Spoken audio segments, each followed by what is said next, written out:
them heart no kind. Buxton mass.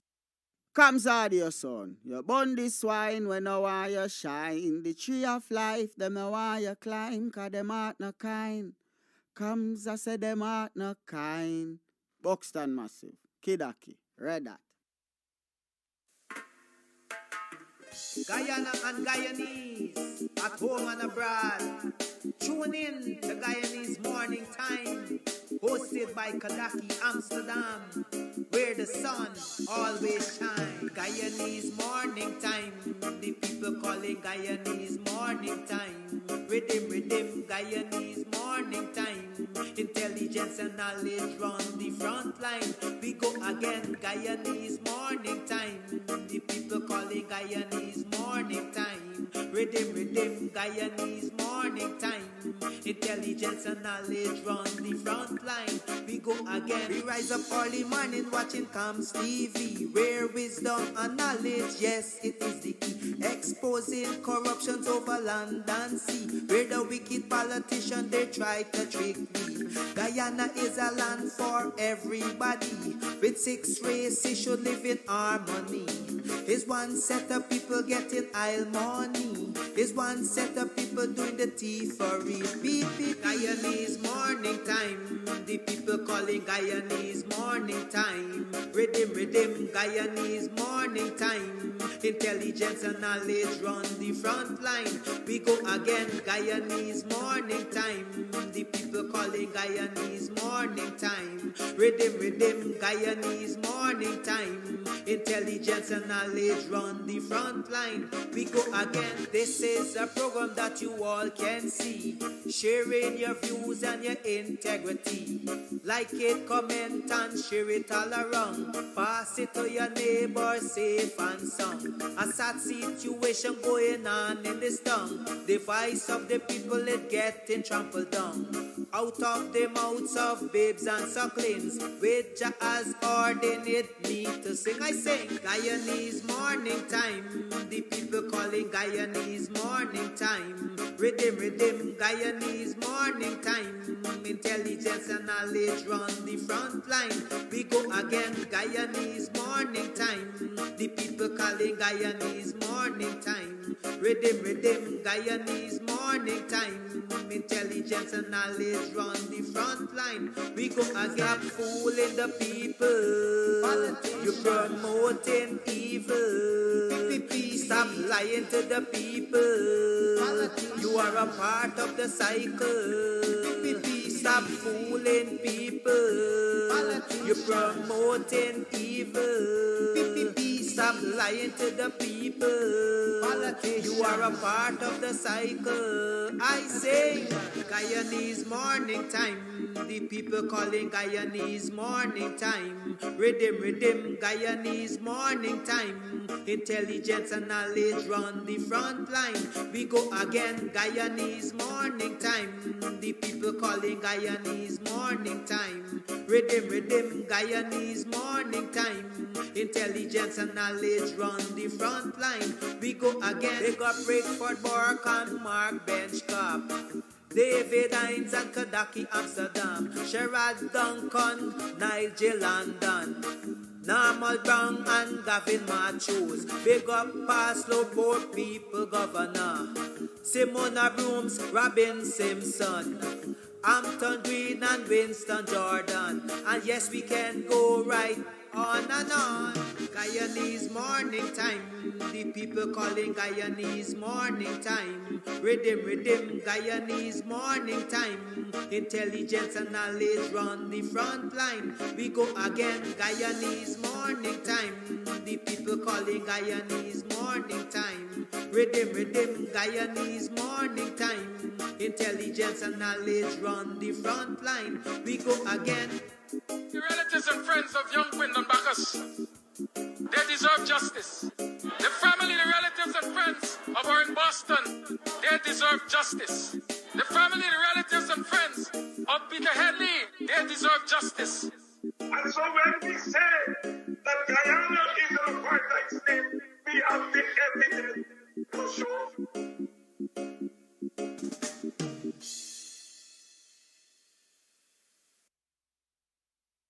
Well, I invoke the WP's position that we are engaging in civil disobedience and non-cooperation with the government. And on that grounds, I refuse to participate in the interview. The question in struggle, is not personal. Whatever sacrifice as a political activist or a political leader you have to make for your people, you have to make it. Guyana and Guyanese, at home and abroad. Tune in to Guyanese Morning Time, hosted by Amsterdam, where the sun always shines. Guyanese Morning Time, the people calling Guyanese Morning Time. Rhythm, Guyanese Morning Time. Intelligence and knowledge run the front line. We go again, Guyanese Morning Time. The people calling Guyanese Morning Time. Rhythm, Guyanese Morning Time. Intelligence and knowledge run the front line. We go again. We rise up early morning watching Kams Tv, where wisdom and knowledge, yes, it is the key. Exposing corruptions over land and sea, where the wicked politicians, they try to trick me. Guyana is a land for everybody. With 6 races should live in harmony. Is one set of people getting aisle money. Is one set of people doing the thievery. Guyanese Morning Time. The people calling Guyanese Morning Time. Rhythm, Guyanese Morning Time. Intelligence and knowledge run the front line. We go again, Guyanese Morning Time. The people calling Guyanese Morning Time. Rhythm, Guyanese Morning Time. Intelligence and knowledge run the front line. We go again. This is a program that you all can see. Sharing your views and your integrity. Like it, comment and share it all around. Pass it to your neighbor, safe and sound. A sad situation going on in this town. The voice of the people is getting trampled down. Out of the mouths of babes and sucklings, which has ordained me to sing. I sing Guyanese Morning Time. The people calling Guyanese Morning Time. Rhythm, Guyanese Morning Time. Intelligence and knowledge run the front line. We go again, Guyanese Morning Time. The people calling Guyanese Morning Time. Rhythm, Guyanese Morning Time. Intelligence and knowledge run the front line. We go again, fooling the people. You're promoting evil. Stop lying to the people. You are a part of the cycle. Stop fooling people. You're promoting evil. Stop lying to the people. You are a part of the cycle. I say Guyanese Morning Time. The people calling Guyanese Morning Time. Rhythm, Guyanese Morning Time. Intelligence and knowledge run the front line. We go again, Guyanese Morning Time. The people calling Guyanese Morning Time. Rhythm, Guyanese Morning Time. Intelligence and knowledge run the front line. We go again. They got Breakford, Bork and Mark Benchcop. David Hines and Kadaki Amsterdam. Sherrod Duncan, Nigel London. Normal Brown and Gavin Machos. Big up Paslow, Port People Governor. Simona Brooms, Robin Simpson. Hampton Green and Winston Jordan. And yes, we can go right on and on. Guyanese Morning Time. The people calling Guyanese Morning Time. Rhythm, Guyanese Morning Time. Intelligence and knowledge run the front line. We go again, Guyanese Morning Time. The people calling Guyanese Morning Time. Rhythm, Guyanese Morning Time. Intelligence and knowledge run the front line. We go again. The relatives and friends of young Quindon Bacchus, they deserve justice. The family, the relatives and friends of our in Boston, they deserve justice. The family, the relatives and friends of Peter Headley, they deserve justice. And so when we say that Guyana is an apartheid state, we have the evidence to show.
because it's 7 o'clock. Oh, yeah, I get him to see me early this morning. It's Wednesday, so the clients is going to be in the house, you know. So share the life, share the life. How y'all been?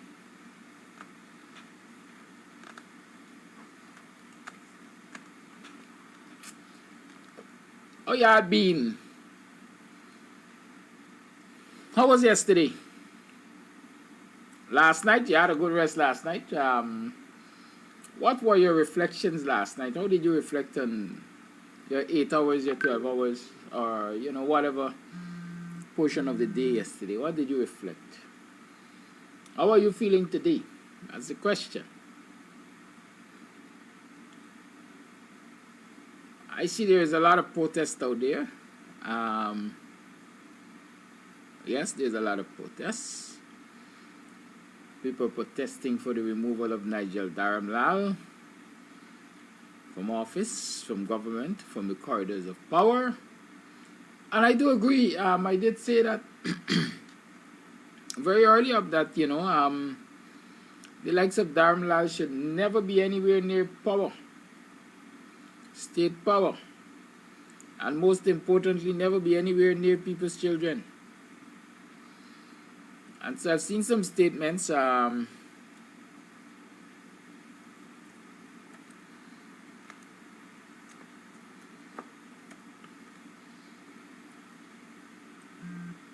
for DHARAMLALL to be removed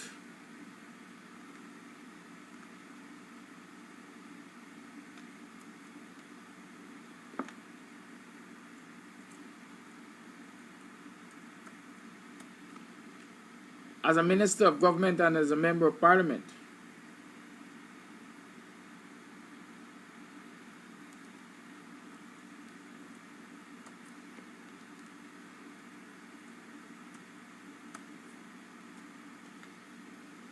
And I totally agree. And I ask myself, why is it necessary for citizens to have to protest to have a minister accused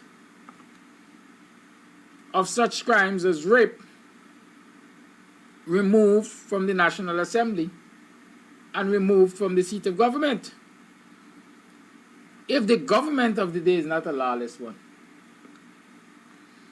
If the president of the day is not a lawless man, at least the guy who sits in the seat of president, right? How is it? You can have a situation where a sitting minister of government is accused of rape,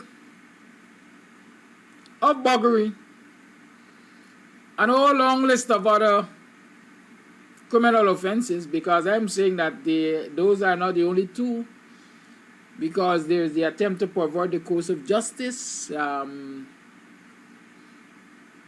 there's interference in the police investigation and all those kind of things. A whole long list of crimes have stemmed from that allegation of rape. This person has been taken into custody. They have been placed on station bail. And so in any decent country, any country where democracy is really alive and well, and the leaders are ethical, to say the least, DHARAMLALL would have been removed from office, not sent on administrative leave, but removed from office by any president who considered himself decent. But here it is, people have to be protesting for the indecent president to remove an indecent man from the corridors of power as a minister and as a member of parliament. This is a sick society. It can't get any sicker. I must mention to you, those of you who might not have seen it, that I've seen another statement from one young woman named Lisa, who alleges that she too was brutally raped by DHARAMLALL in his home She spoke of his couch. As a matter of fact, she said the couch stink. Right? Just so you know that she has some details to her statement which she issued. I would encourage Lisa to go and give a detailed statement to the police. There's no statute of limitation on rape as far as I'm aware. Or even if just to the record, she should go and report to the police. Give her a statement to the police. Let them determine whether or not they will proceed with it. And I'm saying and I'm arguing and I'm claiming and I'm encouraging that all those dozens of girls out there, the dozens of young ladies out there who have been victimized, who have been violated, not only by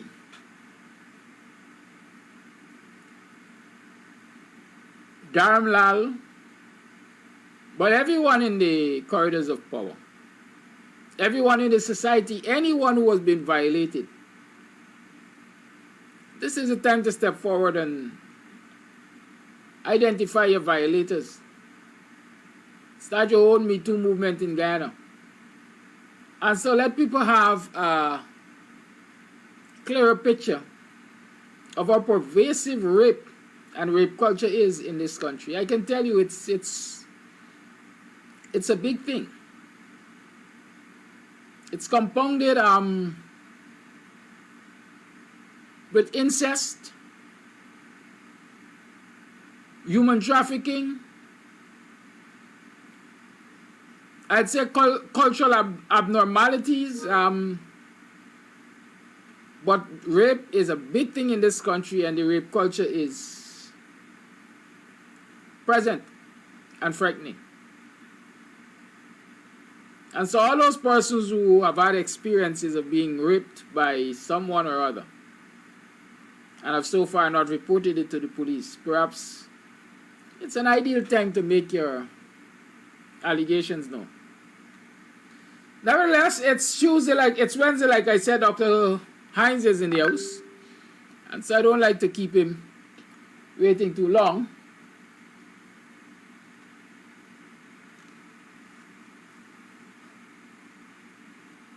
Dr. Hines, good morning. Good morning, Kadafi. Welcome to the program. How you do? Thank you much. I'm surviving. Good. Survival is a good thing, you know. Sometimes when we are forced to survive, it brings out the best in us. Dr. Hines, what a thing. Last 2 weeks or so have been kind of hectic, at least from the time we spoke last time to now. There are lots of ugliness which have raised their heads in the society, and I am sure you've been paying attention to them. People are still talking about the local government elections,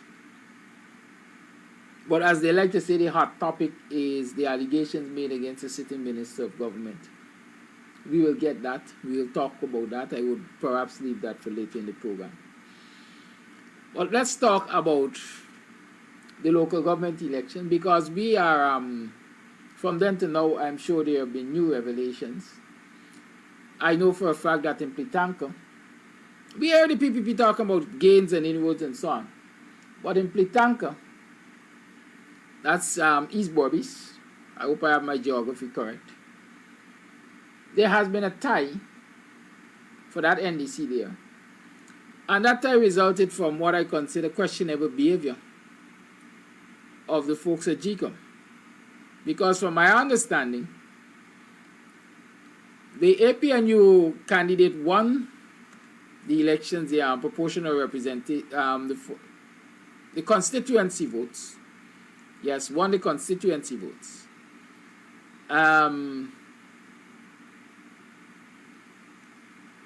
And the PPP candidate appealed for a recount.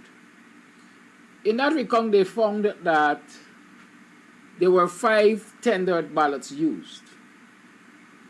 Now, for the benefit of the viewers, tendered ballots are ballots that are used. They are given to people who turn up to vote and the polling officers question. Dr. Hines, you're on camera. Question. Okay.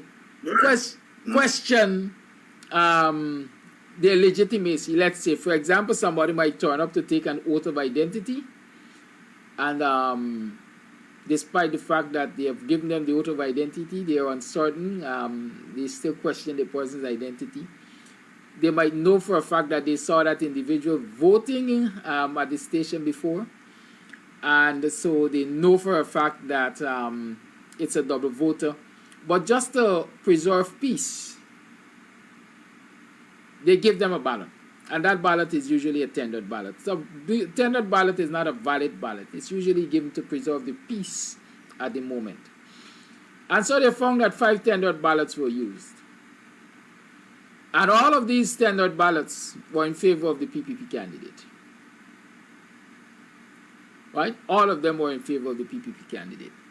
At the time of recount, I think the numbers were 7 for the APNU candidate, 5 for the PPP candidate, or 7 for the whatever the numbers. But when they recounted and they found the 5 tendered ballots, it means that the APNU candidate had won the elections legitimately. But GECOM, I would say perhaps for the first time in history, decided that they are going to allow the 5 tendered ballots to be counted as valid ballots. And those ballots naturally went in favor of the PPP candidate, resulting in a tie at Plitanka. A tie at Plitanka. Dr. Hines, I am sure you follow that story. At least I hope you followed my explanation. What are your thoughts on that matter there? And then generally, what are your thoughts on the elections and the claims of the PPP making inroads into APNU strongholds? Likewise, APNU making inroads. Well, not a lot of people have been identifying that into the PNC, the PPP's strongholds. But you have several questions there. Yes. The tendered ballots. If an election is decided based on tendered ballots, something is wrong there. If the tendered ballots would not have affected the outcome, the final outcome of the elections, of the election, then GECOM might have been justified in counting the tendered ballots. But if you count tendered ballots and they ultimately affect the outcome in a very close election, then that is out of order. That's out of order. So GECOM erred there. Well, more than err, because the thing determined an election. That's poor judgment. That's poor judgment. And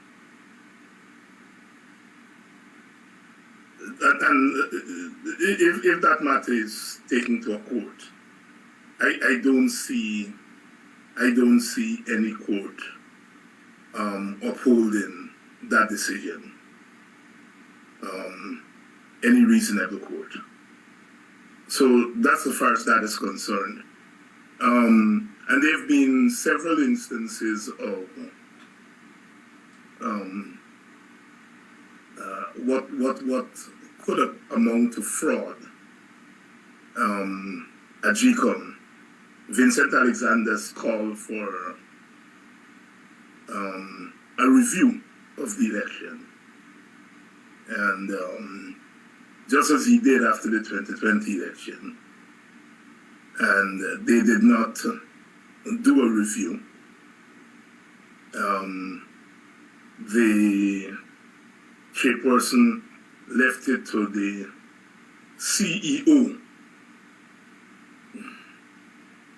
to do a review. or a sort of review, but GECOM itself did not do a proper review of the 2020 elections, and we know why. Any review of the 2020 elections would have revealed massive fraud by the PPP, which were uncovered during the recount. And so, therefore, the three PPP commissioners plus the chairperson opted not to do a review, which is standard operation procedure in anything you do, any operation, any company, any organization. You want to see how you perform. What did you do right? What did you do wrong? What could be corrected? That was not done in 2020. And Alexander is asking for that again because he has flagged GECOM for some gross irregularity, starting with those members of the armed forces who eventually were disenfranchised because they didn't find their names at the places of their work, and they were not released to go back to their districts to vote. And then there were several instances, I understand, of civilians who were disenfranchised on election day because they couldn't find their names at their prescribed stations and a whole lot of that. Now, some of that could be just inefficiency. Some of it could be intentional. We don't know. Only a review would tell us whether those things were the result of inefficiency or they were intentional. But I understand they're resisting a review of this election also. And the length of time that was taken before they made an official declaration doesn't smell well at all. The opposition commissioners had said long before the election, as early as last November, that the GECOM was not ready for a clean and a proper election. The old issue of the voters list is there to be manipulated, and I understand that it was manipulated. The use of people's ID cards who were not in the country, so people would have voted multiple times, and so forth. So GECOM has a lot to answer. What was suspicious to me was that on the night when the APNU had their people call in their tally from the statements of poll, which allowed APNU to determine that they had won in places like Linden and Georgetown and New Amsterdam as early as 11 o'clock on election night. But yet at 2 in the morning, GECOM could not verify that. And there were all kinds of dilly-dallying. People took sick and claimed they were tired and a whole bunch of stuff. So what appeared to have happened here is that APNU did its homework and caught GECOM with its pants down, because we know the GECOM machinery is controlled by the PPP. And clearly, they had their own operation going on at GECOM, which obviously would not have corresponded with the tally that APNU had. what is ironic about that is that the PPP in 2020 claimed the same thing. They claimed that they had statements to poll that showed that they had won, and that GECOM could not verify that. So clearly, whatever machinery, whatever malpractice that was planned at GECOM backfired. And I think that is what contributed heavily to the long delay in declaring the results. And only a review of the entire election could say whether what I'm saying, whether it's correct or not correct. But my hunch is that there was some fixing beforehand at GECOM, and they were caught because the APNU did their homework. But the most blatant rigging occurred in the buying of votes, and that also backfired massively, because what appeared to have happened is that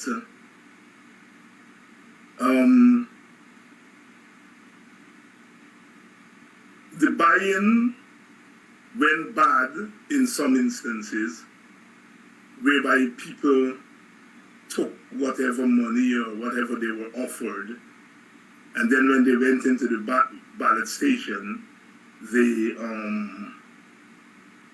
voted for the APNU. I know of instances in some communities where PPP enforcers, they were, apparently they were buying the enforcers, or they were paying the enforcers to go and buy voters. And some of the enforcers were in fact telling people to go vote APNU. Apparently they were giving them the money and telling them, go and vote APNU. So apparently the part of the thing went bad for the PPP.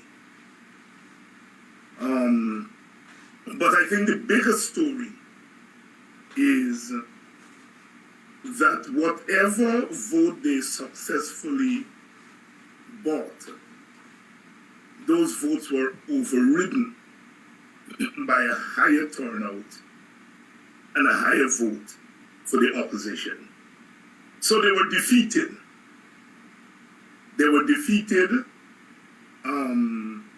at GECOM, because I think whatever rigging they were planning there either was not as successful as they intended it to be. It was thwarted, for the most part, it seems. Secondly, they did bad business. People spared them, took their money and didn't deliver. And thirdly, they were people just in the last week or so of the campaign, people who had decided that they weren't going to go out and vote because of the PPP's really vulgar behavior. It really, in a sense, made it easier for some APNU supporters who had not planned to vote to go out and vote. So they helped to mobilize people for the APNU, and we had been pointing out that they've broken all rules of engagement. They've broken all rules of engagement. I mean, there's always an understanding I always knew that growing up, you know, that there was understanding with the PPP and the PNC. That look, you know, their rules of engagement, Dr. Jeffrey was last night put it well on Politics 101. But he said that there were always secret PPP people and secret PNC people, but you didn't expose them. There were always people a handful of people in the black community who were PPP people. And the PPP didn't expose them. They would go quietly and vote for the PPP. And then there was always a handful of Indians who would vote for the PNC, and the PNC wouldn't expose them and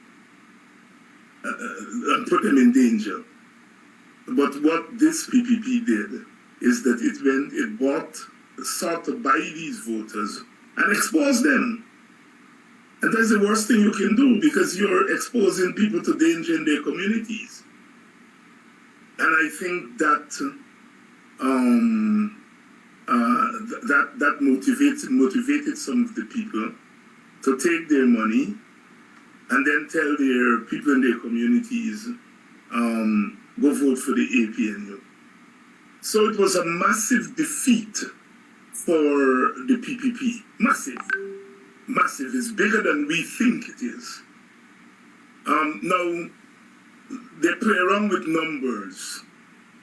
And Linden is a classic example, where the PPP had 400 votes in 2018. That's the last local government election. And this time they got over 2,000 or thereabouts, 2,000. They're boasting that they increased their votes by 500%. On the surface, it looks like that. And they're saying that these are voters from the APNU who voted for them. But when you go and you look at the numbers in the 2020 election, you will find that in Linden, the PPP got 2,000 votes or thereabout. So in effect, what happened at the local government election is that they got their votes, they got the people who favor them to come out and vote. So it's their own votes. They didn't make any inroads. It's their own voters that came out and voted for them.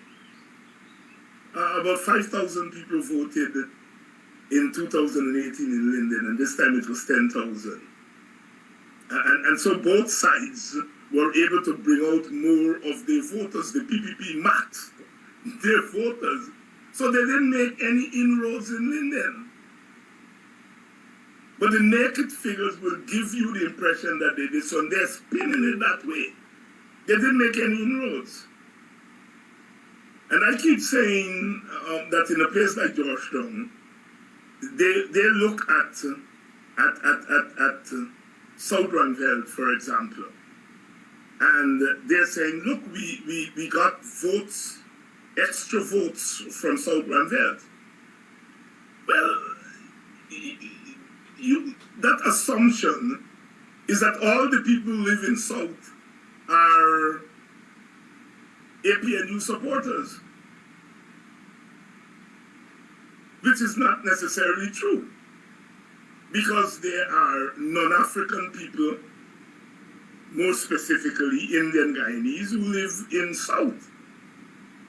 There are Indian Guyanese who live in Sophia. And if one goes by the trend that's known in Guyana forever, that the majority of Indian Guyanese, not all, but the majority of them will vote PPP, then obviously if the PPP gets votes in South or in Sophia, it's their own voters. So the whole question of inroads is really, it's really not on. The PPP was soundly defeated with very little to show for it. Very little to show for the billions of dollars that they spent. And when the statisticians eventually do their work, you will find that this is probably the most expensive buy-in in any election in any part of the world. Because when you take into consideration something like the cash grants, the $40,000 that they give to parents, that they use that as an election gimmick, then you have to put that money, all of those monies, you have to put it in the pot of monies that they use to buy votes. And all the outreaches that they were doing and using government workers, government vehicles, you take all the cost of all of that and you put all of that, all the monies and the resources, you put it in a pot and you divide that money by the number of votes they were able to buy. It's massively expensive. But the worthlessness is that they are taking taxpayers' money to do it. And it's illegal. It is just that we don't have the kind of campaign laws in this country. But it's illegal. Vote buying is illegal. It's immoral, of course, but it's illegal. It's illegal to buy votes. The immorality of it is the fact that they targeted African Guyanese to buy. This election there wasn't an election among Indian Guyanese. There was no campaigning. Remember, the PNC didn't campaign in the Indian Guyanese community. They paid attention to their selective communities. And so there was no campaign in the Indian Guyanese communities. The campaign was in the African Guyanese communities. And the question is, why target African Guyanese? And that's where the immorality comes in. You target African Guyanese because you think that they are gullible. You think that they are buyable. You think that they are for sale. And that is an affront to the dignity of a group of people in a society that are supposed to be treated in the same way as you treat others. And so that's the immorality of it, bordering on racism, if not racism itself. And then the illegality of taking money. I hear people are loosely saying, well, you know, government's always, the incumbent always this. And no. If there were laws, the incumbent would not have been able to use taxpayers' money to campaign. There is no norm, acceptable norm that you are in government, you must use taxpayers' money. Oh, no. No, you remember after the no confidence votes, they insisted that the APNU government, they were still the government and they could not spend money past a certain amount because the law says so. And so the justification that you're seeing, I see learned people, I see people who ought to know better are talking about how well the PPP did and the PPP get crossover votes and the PPP has made Guyana multiracial again. Nonsense. The immorality of it that you prey, P-R-E-Y, on one group is nauseating. And people are justifying that as politicking, as politics. And then the illegality of using taxpayers' money. So this election really is just another graphic example of how far this country has drifted away from acceptable norms of good governance, from democratic practice to naked dictatorialism, naked paramountcy of the party. It's outrageous. And like I said, what is more outrageous is that ordinary people, because some of these people are not PPP support, PPP members, but people are justifying it that the PPP has done this wonderful thing. So that's my take on these so-called elections. As I said, for me, they weren't elections. The elections were used as an exercise, on the part of the PPP to gain more control. Yep.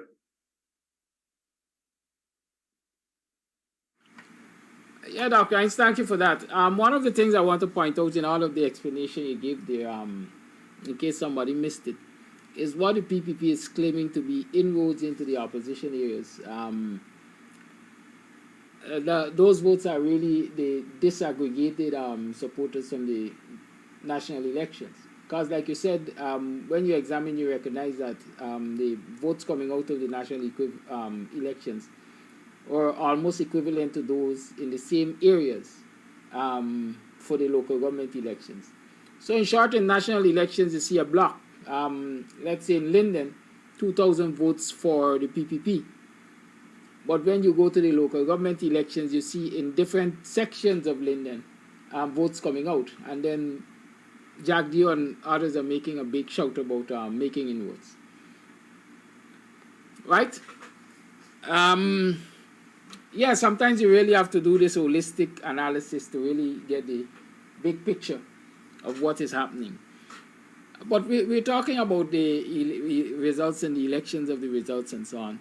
Many persons I've been saying for years or for quite a while that, listen, the PPP is planning a snap and the local government elections are being used to test it.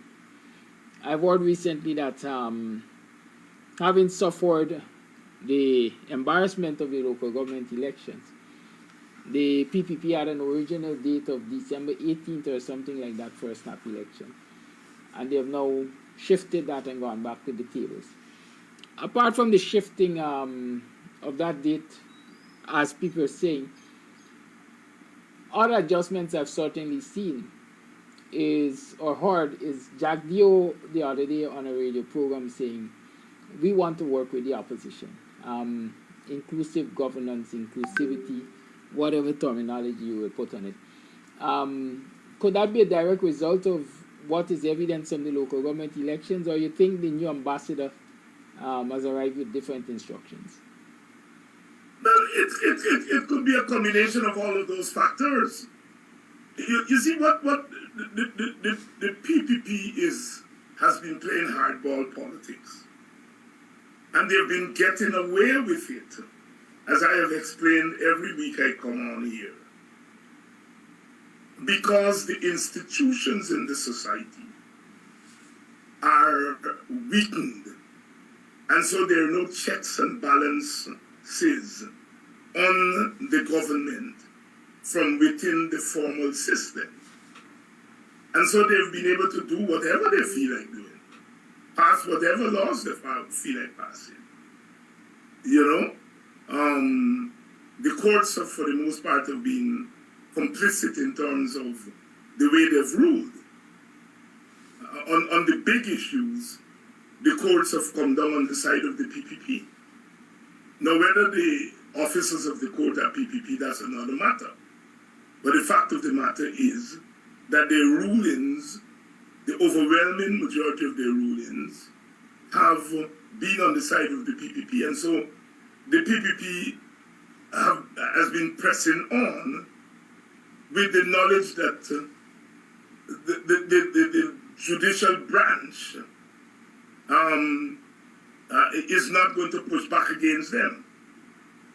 And so therefore they were shocked the other day when Justice Kissoon gave that ruling on the EPA matter. And you saw Jack Dio lost it. And tell them they're getting into murky waters. But what are the murky waters? The murky waters are that you're ruling against the PPP. That's the murky waters.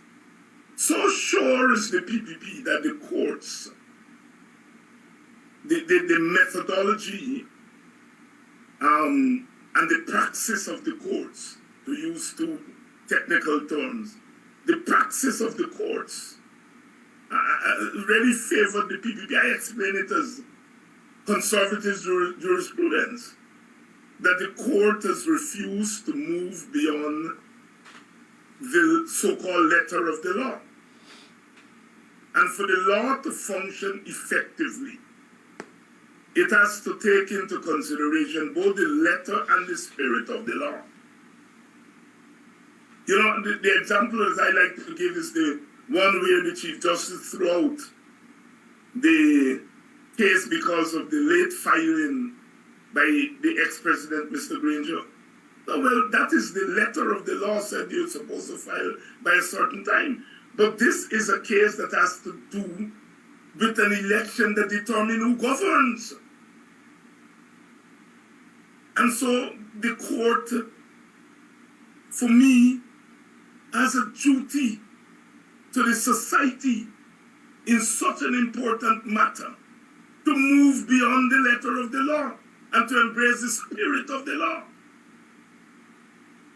And our courts have, except in some instances in the appeal court, the High Court and the CCJ, you know, have stuck to the letter of the law, and in most cases, in my estimation, they've contributed to the draconian governance that we have seen.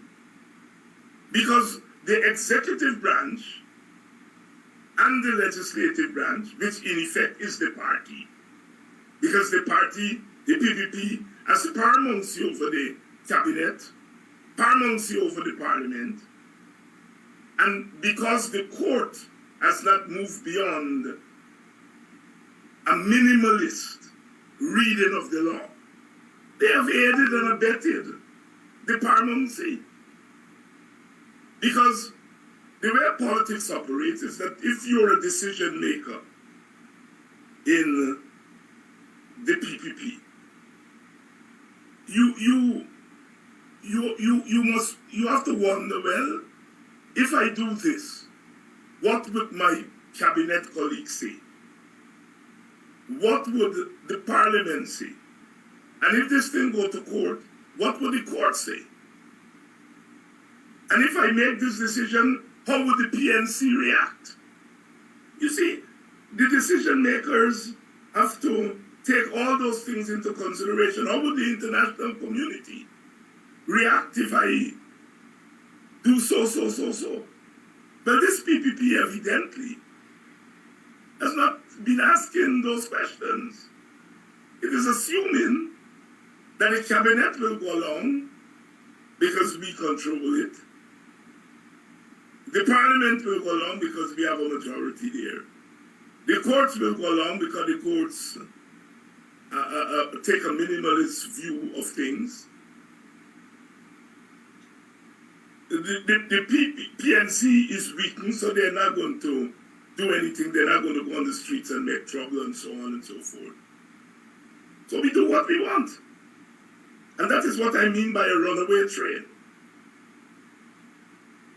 Government, by its very nature,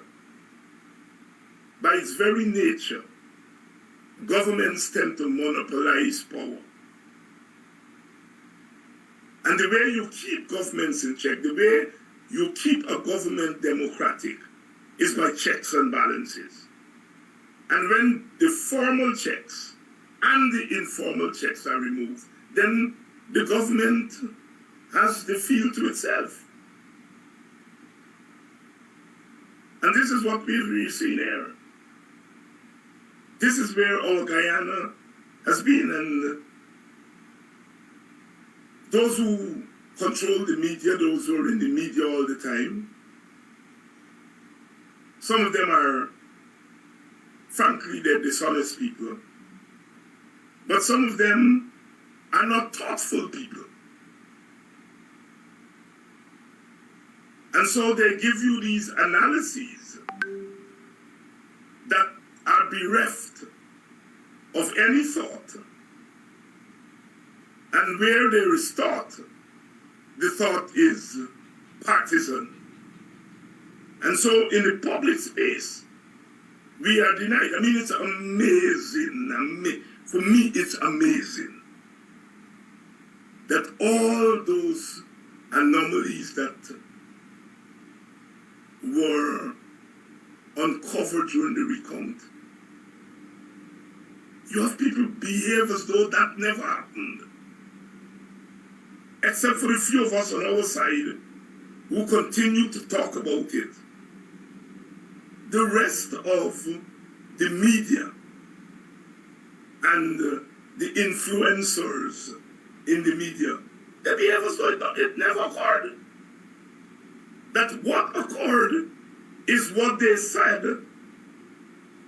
Some people saw attachment. That's it. You hear people glibly.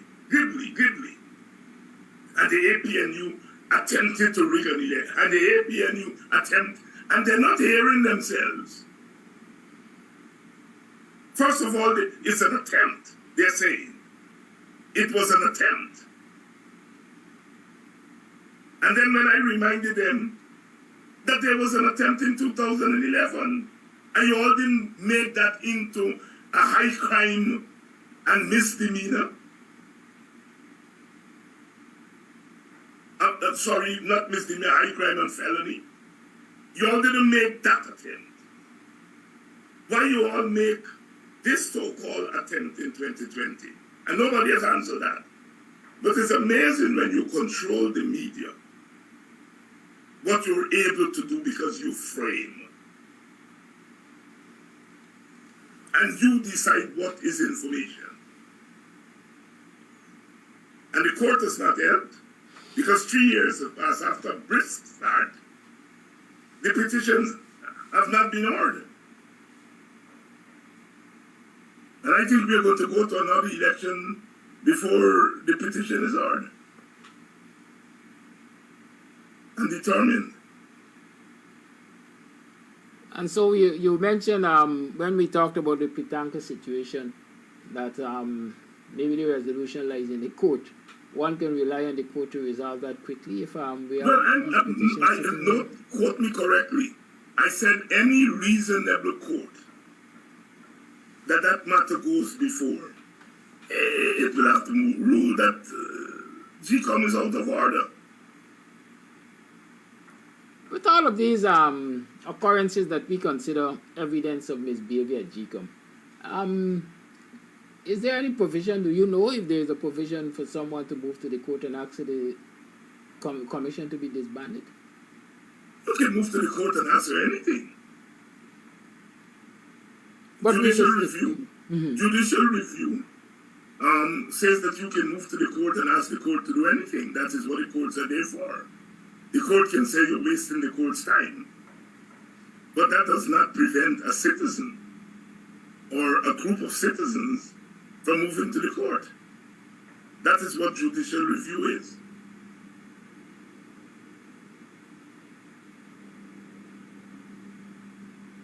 I follow you. And so with asking you to be Obi-Man here, out of the results of the local government election,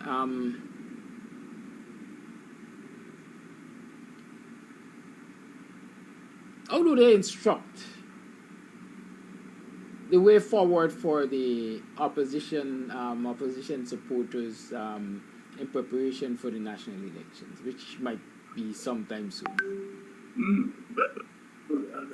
Social motion is not a mechanistic thing. You know, it's difficult to sit here and to predict what is going to happen next week.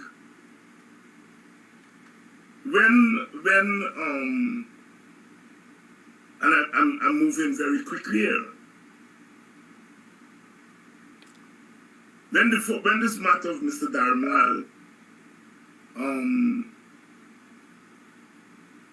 first came up, I'm sure a lot of us dismissed it. DHARAMLALL has been in so much thing. I read a letter in today's paper by a PPP supporter, Dr. Jailal, I think is his name. And he generally supports the PPP. He's a frequent letter writer. And he gave a list of infractions and bad behavior by DHARAMLALL going back to 2016.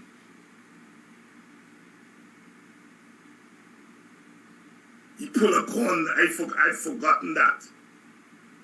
If y'all remember the story with him pulling a gun on somebody because the person had, was talking to his ex-wife or something. That matter got thing, Jack Dion, all them pronounced on the matter. It got swept under the carpet. And this is when they were in opposition in 2016. And there's a whole string of bad behavior by this fella. I was about to say gentleman, and then I would have been skinned alive here this morning.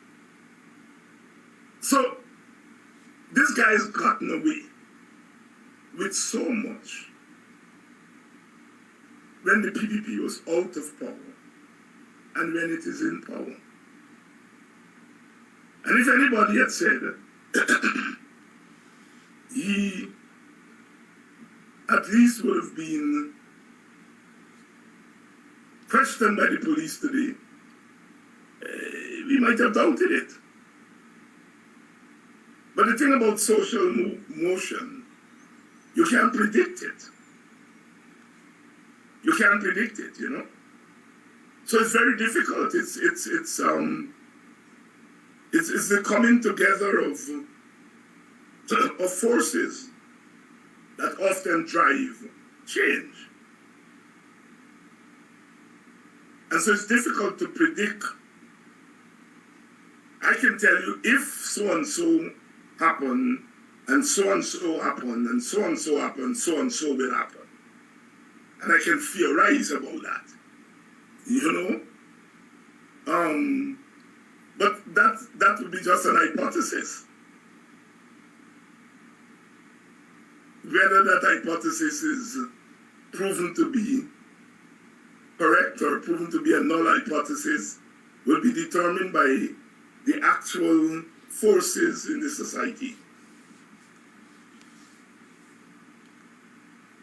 Do the results signal hope for the opposition? You see, well, again, I can't answer a question like that. I can't, you know, I can tell you that if the opposition do so, and if the opposition do so, and if the opposition do so, the opposition can win, and the opposition can do, no, but it don't work like that. It don't work like that. I mean, let me give you a classic example of what I'm trying to say.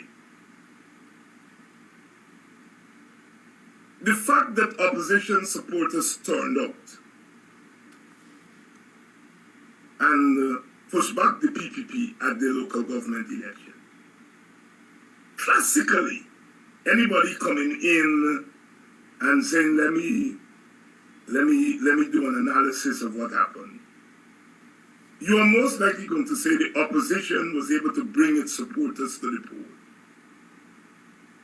But closer analysis will show that there were other factors involved. The PPP, by overreaching, by the aggressive behavior, helped to bring all people to vote for the opposition.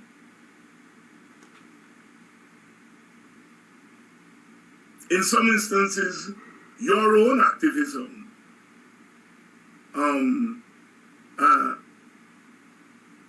one could find instances of your own activism influencing some undecided voters or voters who decided they can't be bothered by election, that your activism helped to influence people. So what I'm saying is that there's so many factors that are at play that you can't predict this thing. You can't predict it like that, right? You can't predict it. I can only tell you what is, right? What will be determined by a whole bunch of factors. All right, let's talk about what is. The hot topic, as I said recently, is the allegations made against a sitting minister of government of rape and buggery, and I will add a whole long list of other crimes to to cover up the alleged original crime or crimes. Like you indicated, perhaps a few mornings ago, no one would have expected that the minister would have been questioned by the police. We noticed that he was questioned by the police, but the process which led to the questioning by the police, the fact that it took several days, it took protests, it took the involvement of a senior superintendent trying to, or not even trying to, being involved in the production of a non-disclosure agreement for settlement of this matter and all of that. But eventually it resulted, at the end of the day, DHARAMLALL is before the police, questioned by the police, placed on $1 million station bail.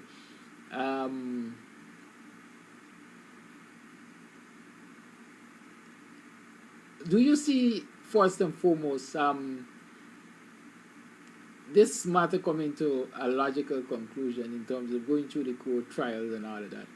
And I don't know. I don't know. You're asking me that. I can only tell you that there are several factors that are at play here. Well, explain them for us. Several levels of analysis that have brought us to this place. The first thing is, what is the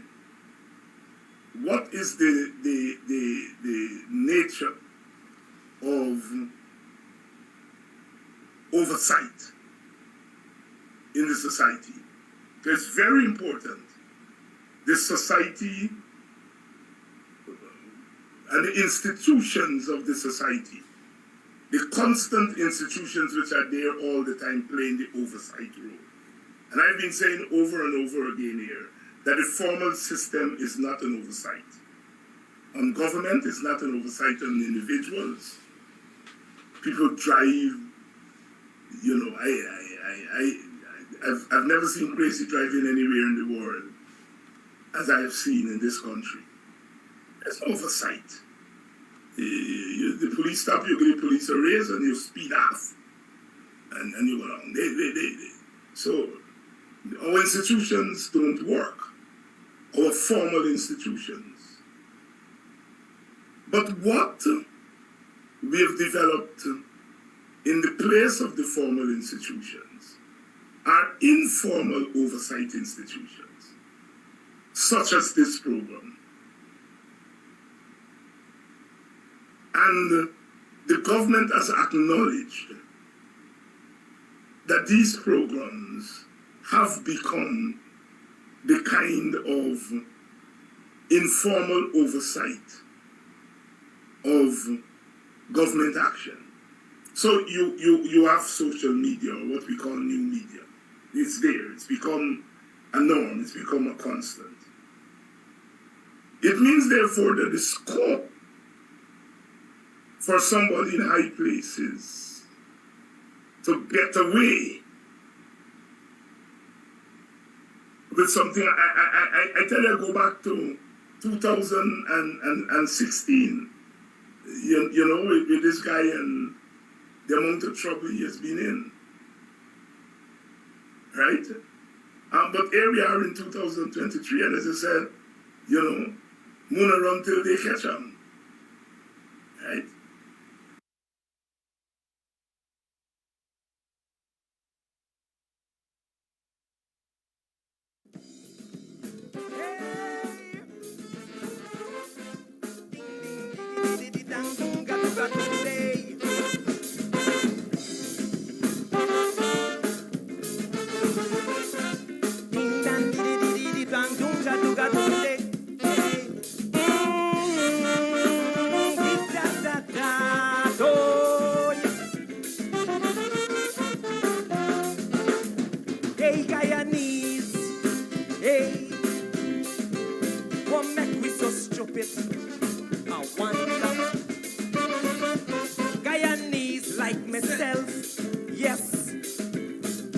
Why we so foolish? I'm not going to tell you.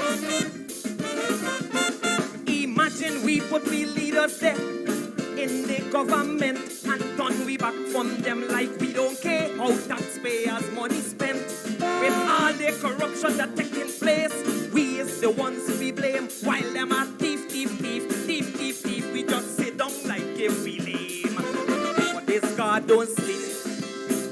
No, he don't sleep. By the time I done sing me kai so, I know you're gonna agree with me that he don't sleep. Jehovah not sleep. One day the same bad seed that them sow, it's that they're gonna reap. Under this party, politicians thieving at will.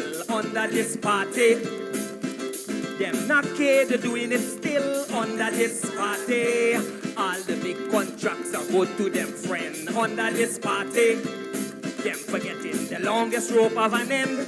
But if we the people can come together and stand up for what is right, put aside we indifference and start unite. Politicians would know them damn place and work with honesty. Then boom, Guyana would rise and have a vibrant economy. Ding dang diddy diddy do dang dunga day. Whoa, dee da dee da ding ding diddy ding dang diddy diddy do dang dunga day. Whoa.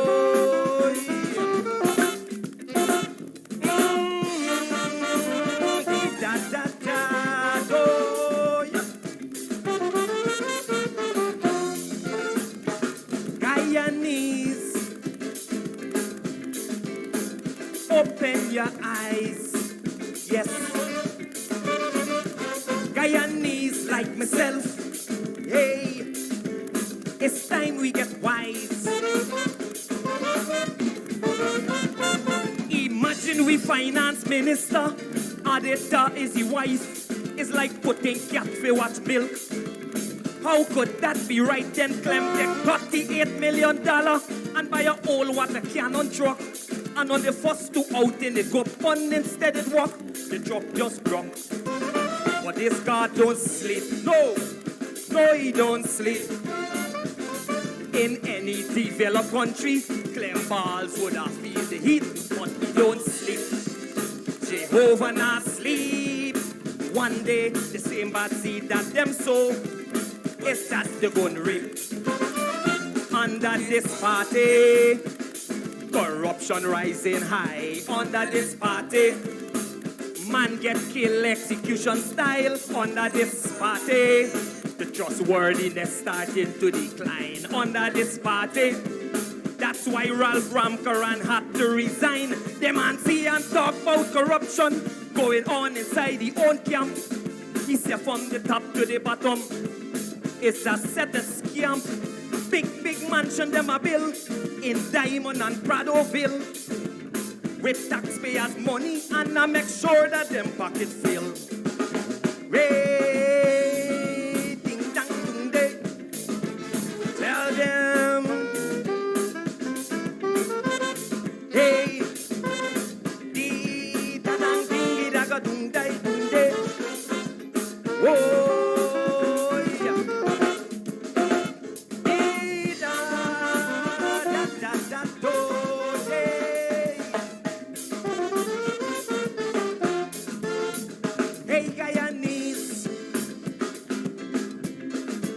What make we so dense? I wonder. Guyanese like myself, yes. When we gon' get sense? Imagine we NIS in a mess and we just sit down like a wet ram goat and allow that dirty face lunchman fi push fall curry down we throat. Retirement age is 60, now they want raise it to 65. So by the time we near me the target, we don't lose we life. But this God don't sleep. No, he don't sleep. They mess up the insurance scheme and now poor people are feel the steam. But he don't sleep. Jehovah not sleep. One day the same bad seed that them sow is that they're gonna reap. under this party. Bribe is the order of the day under this party. Everybody in position taking pay under this party. The judiciary system is a sham under this party. Ministers doing wrong and don't give a damn. Look, millions were gone down the drain, and not a man jack was put in jail. Feed them faulty road projects, they should be locked away without bail. But a day go come when the table go make a turn. Just like Henry Green, how he dirty fun come, just so it done.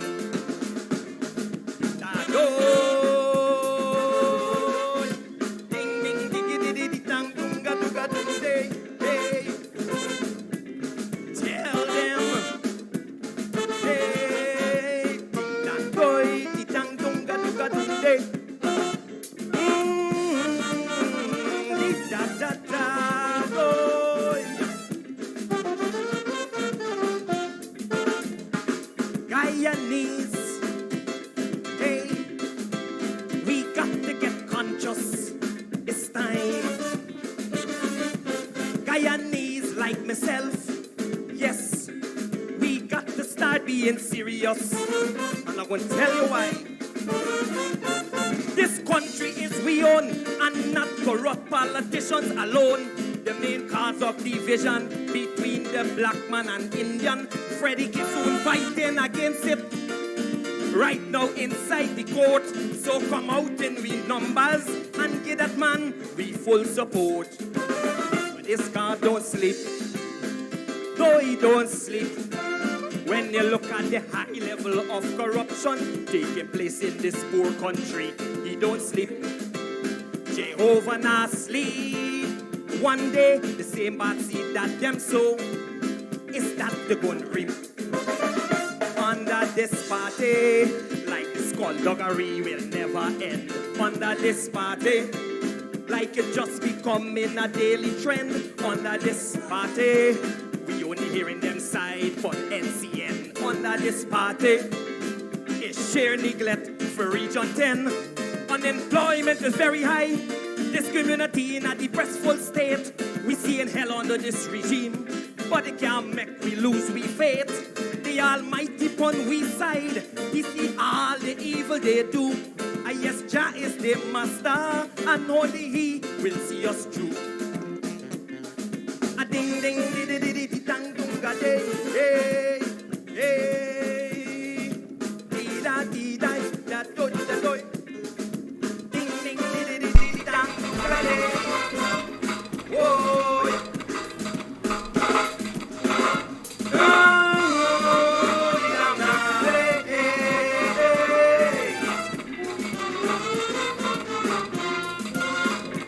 Guyanese, we got to come together as one this time.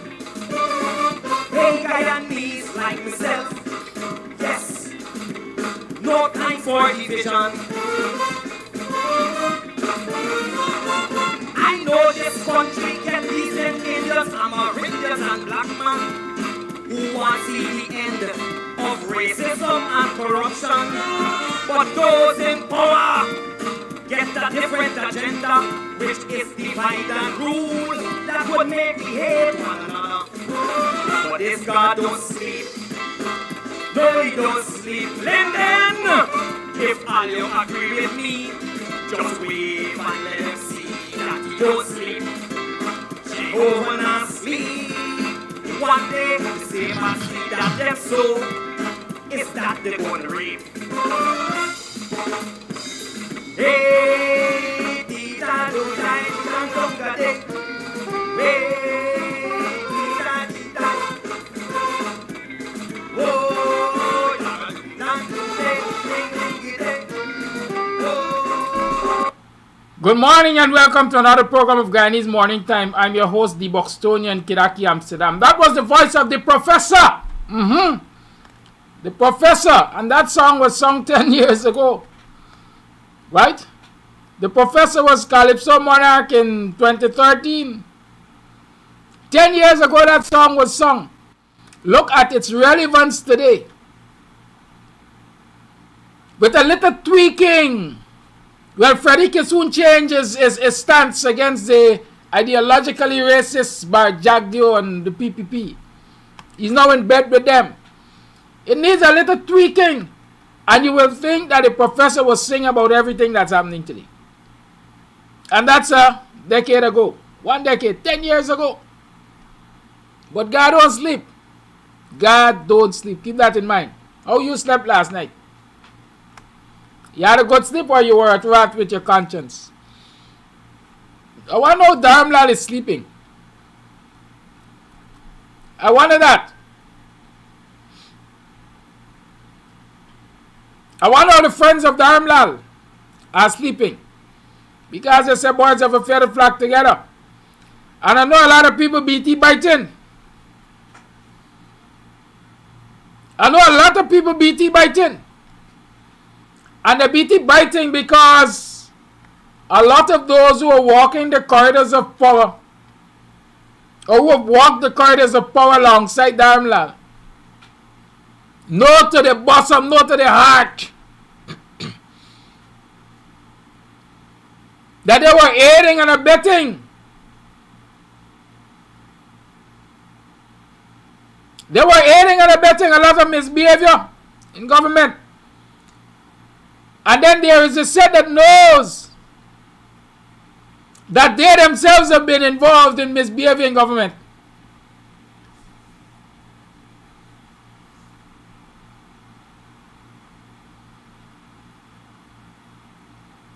Information I have received suggests that not only was this man involved in illicit behavior,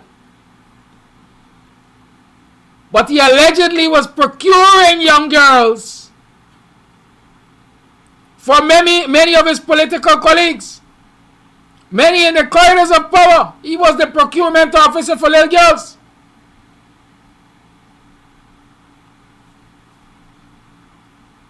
And so many of them BT biting because they are waiting to hear when their names will be called. I'm saying it again, I'm saying it once more, and I'm saying it loud and clear. Every citizen of this country who has been violated in such a manner, sexually violated, this is an opportune time to step forward and make your stories known. Y'all got my number 6225933. Send the stories to me. And indicate whether or not you want your names published or not. I don't usually publish people's names. Just send the stories and name the persons who have violated you sexually. And so let us start our own Me Too movement in Guyana. Because we must get rid of this wicked and vindictive and corrupt and sexually pervasive government.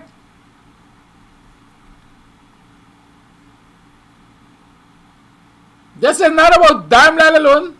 This is about a state, representatives of the state, representatives of a government. I heard Shanikaans last night saying this. And this is something I intend to follow up. Shanika, if you're listening, you can send me the link to that story. I would appreciate it. That some years ago, a young Amerindian girl was reported as missing in our community.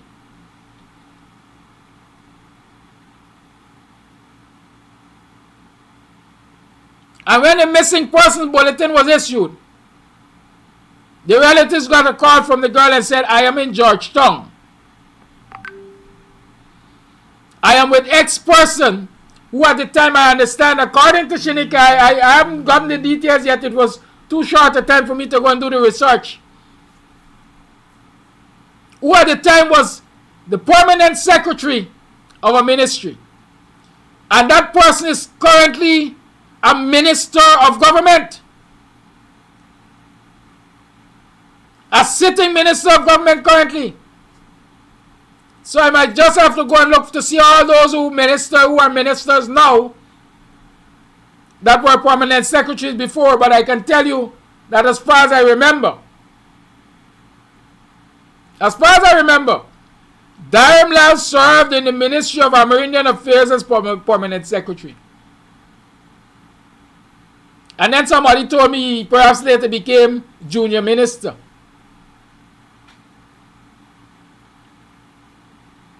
But I'm saying to you, since DHARAMLALL was a staff of the Ministry of Permanence, Ministry of American Affairs, his name has been calling in these things. Those who know me will know me. Those who know me will tell you, I don't accuse people willy-nilly of things. I take my time and I do my assessments and I wait for the evidence to provide itself. Or I go in search of that evidence. And so when I make certain pronouncements, I know they are well-founded.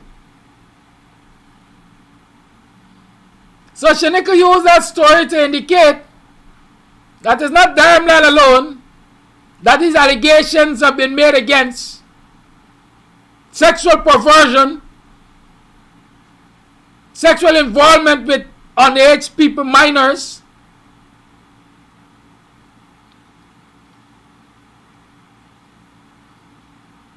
As a matter of fact, somebody sent me a photograph not so long ago with DHARAMLALL sitting at a cricket match in the company of his vice president and others, with what appeared to be at least 3 minors, Amerindian girls.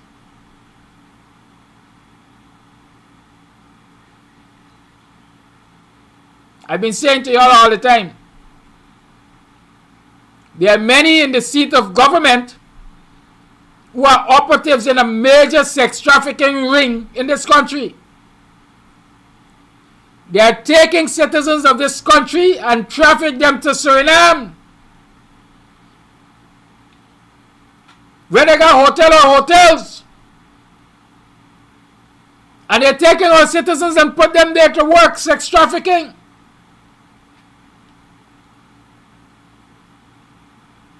Right at Sue's Dyke. I understand that there's a hotel at Sue's Dyke where a lot of big ones frequent. And just as they frequent the place, you could hear the frequency with which young little Amerindian girls are bawling.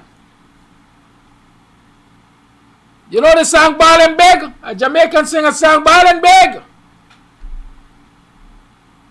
And some people in the vicinity can tell you, oh, for hours upon hours, these young Amerindian girls are in that hotel and they're bawling and begging.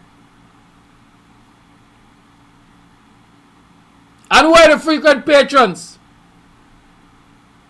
A lot of the people who are walking in the corridors of power on the PPP side. I'm sure we got some deviants in the opposition. I'm almost sure we got some deviants in the opposition. There's no doubt.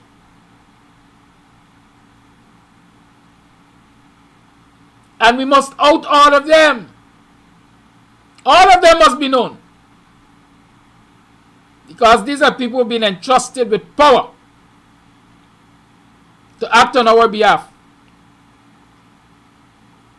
I know ministers raping minors on my behalf. No member of the opposition will rape members on my behalf, rape minors on my behalf. Not in my name. If you want them to do it in your name, that's on you.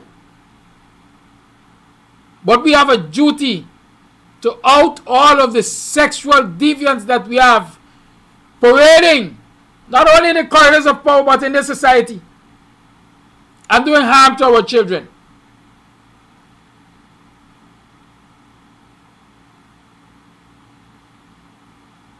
I understand the sitting minister of government is running the sex trafficking ring and racketeering ring with Venezuelans who are coming to this country to find a better life. Because you know the turmoil that exists currently in Venezuela. And you see the freedom with which Venezuelans come to this country and they move around in the society and so on. But what many of us did not understand is the invisible hand behind what is happening. And my information suggests, I've been informed that there is a sitting minister of this government who is the mastermind, who is the head honcho involved in trafficking Venezuelans.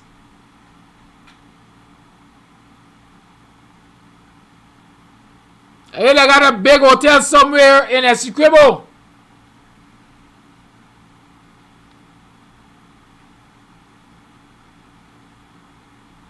That's Essequibo, Region 2, right? Yeah. Not over the river. Somewhere in Perica and those areas. That they put them up. And they make them available for work. Brothers and sisters, I'm telling you this morning, we have a sex trafficking government. We have a sex trafficking government. And so today we must call on even the Minister of Social Services, Vindya Prasad, to step down. Because if the Minister of Social Services, who is responsible, child care, whose ministry the Child Care and Protection Agency falls under, is in a government where it is known that several members of that government are involved in sex trafficking, and as the minister responsible for the protection of people against such violations of their rights, is not doing her job, then she too should go.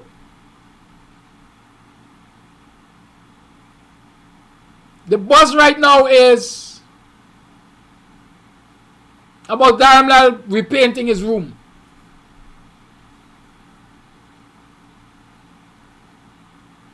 A lot of people seeing that as putting the complainant at a disadvantage. Well, any serious investigator who's worth his salt would see that as an advantage for the prosecution. You can tell the age of paint. You can't tell the age of paint. And so I can look at paint and tell you if it was placed there a day, 2 days, a week, 2 weeks, months. And so if you look at the timeline,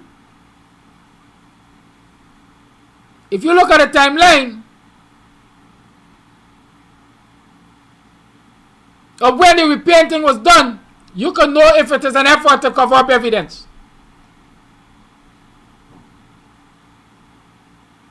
Changing the color of a wall does not say that the young lady doesn't know what she's talking about.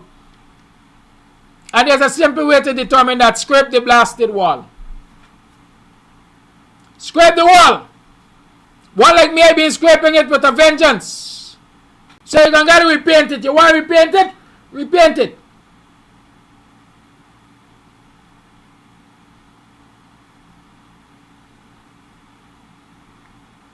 Repaint it. Scrape the wall with a vengeance, you will find the paint underneath.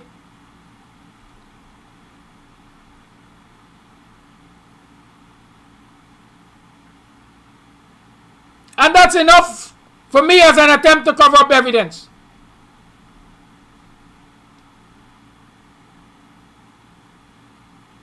But I'm not too concerned about DHARAMLALL repainting wall according to what is being said. I am concerned about the role of the Child Care Protection Agency. Why? Because the Child Care Protection Agency's responsibility is to look out and protect the interests of that young lady. And taking her into protective care is not enough.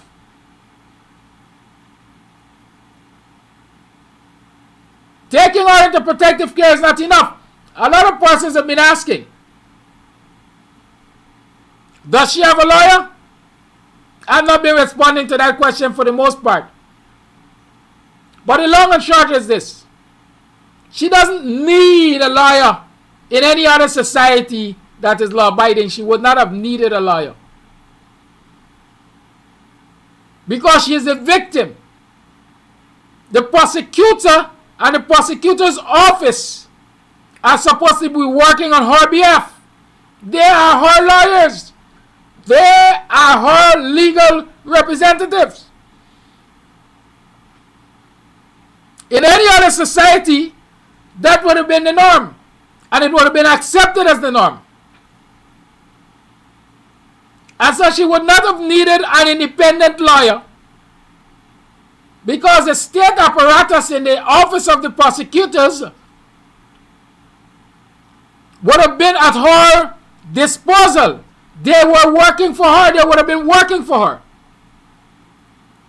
But welcome to Guyana. Welcome to Guyana, where professionals are not professionals, but political pawns. Where professionals do not act professionally, but take political instructions. And so instead of the Child Care Protection Agency protecting this child at all cost, all they do is house her, as far as I'm concerned.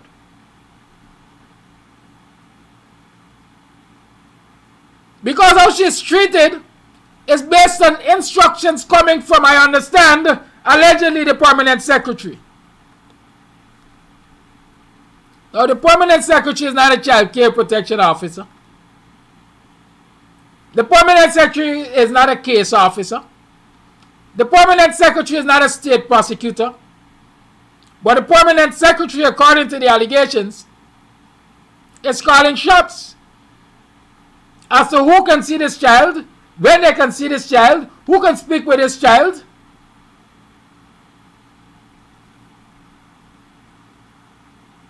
And so instead of the state apparatus working with this child to bring the perpetrators to justice, they are working on behalf of the perpetrators to break the will, to break the spirit of this child. So the child, as smart as she is, requested that she needs a lawyer. I understand Dexter Todd and partners have stepped forward, only to be prevented on several occasions from seeing the child. When questioned who is giving the orders to prevent them, it is alleged that the PS is giving the orders not to allow them to see the child. It is alleged that a tablet that the child had, maybe which she was keeping in touch with people with, has been taken away. It is alleged that the instructions to take away the tablet and prevent the child from communicating with anyone outside of the agency was given by the PS. So in other words, they have imprisoned the child. They have imprisoned her. And so nobody can reach out to comfort her. Nobody can reach out to advise her. But in the meantime, the state apparatus is being used to try to cover up evidence, etc., to prevent DHARAMLALL being made answerable in court.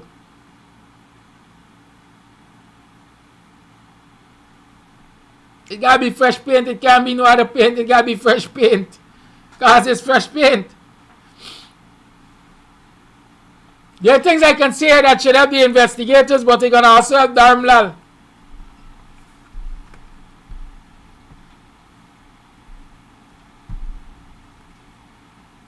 Paint over? I could scrape that. Who knows? I wonder if he threw this stinky couch that the other alleged victim mentioned. Somebody by the name of Lisa said, you raped her viciously too. And his couch was stinky.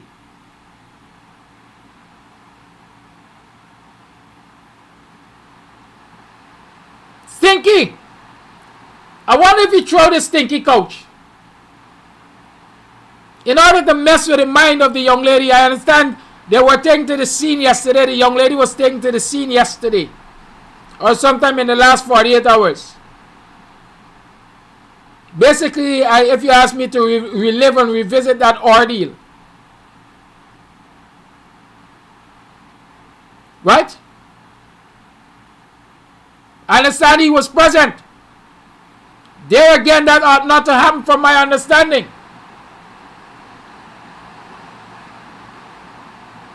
That 72 hours which they usually hold people for is what was supposed to be used for a visit of the crime scene, etc.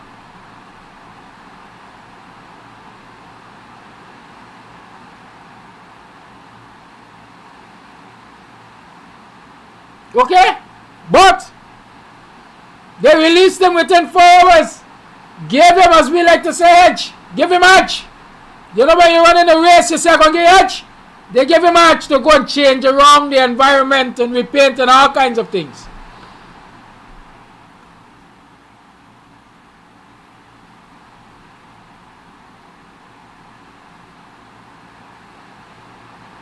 All kinds of things. I said they're messing with the mind of the young lady. But like Professor said, God don't sleep. God don't sleep.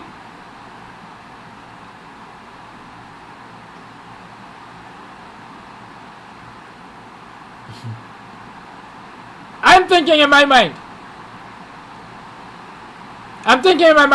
They say innocent until proven guilty. But I'm thinking in my mind, it will take a magician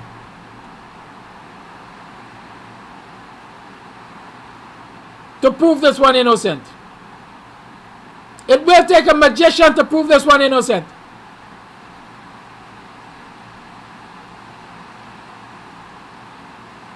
What people saying every pong of lie they got an ounce of truth. And these allegations have been long in terms of time. There have been many in terms of alleged victims.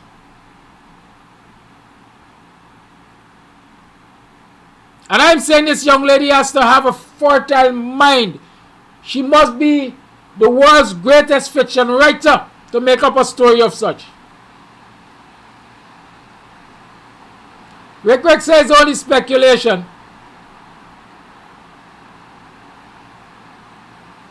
Rick is education. My education teaches me that I can make some pronouncement only by being speculative.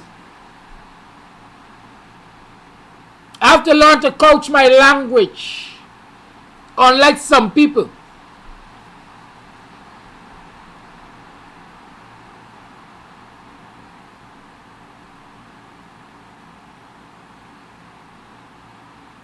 My information tells me that there's a big split in the PPP. Apparently it is one man against the rest.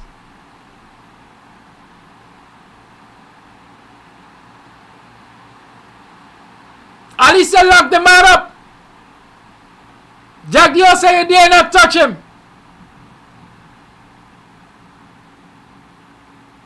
But public pressure has caused them to be touched.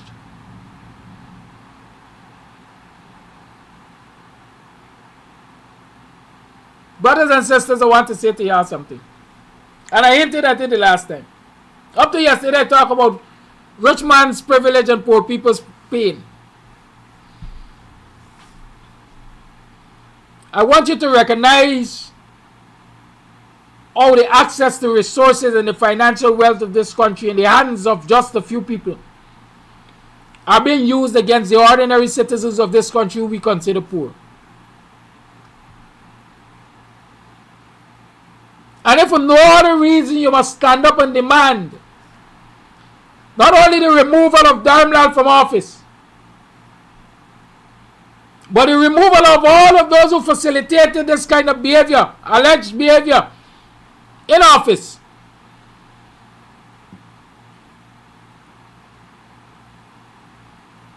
Because it is their removal that will save you and your children. It is their removal that will save the ordinary rank and file citizens of this country.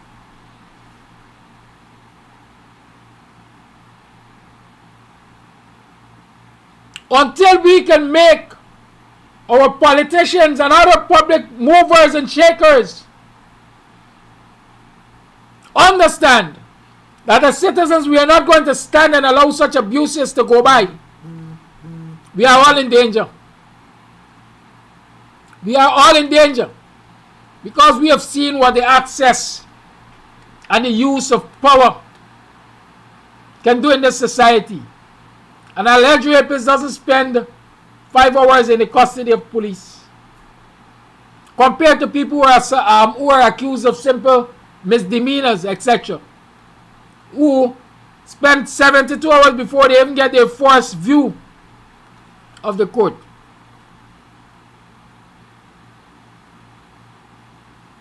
We're seeing how power and access to power is used to influence the agencies of state to not do their work, but instead to intimidate the victim. We're seeing how access to power has been used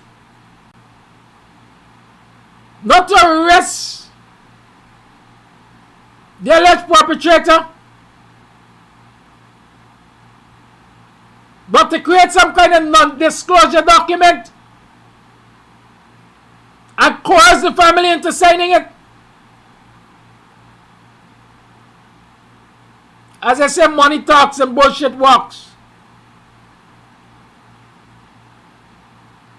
That is what we are seeing in this society. The people who have political access and power and access to our resources are using it against us.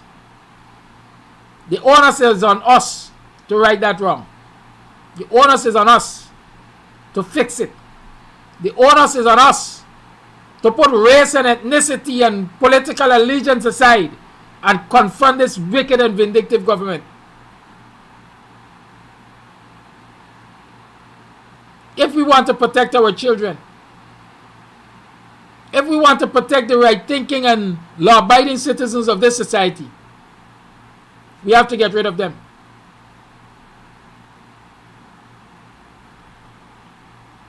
The abuse continues. Not only sexual abuse, but abuse of power and abuse of citizens.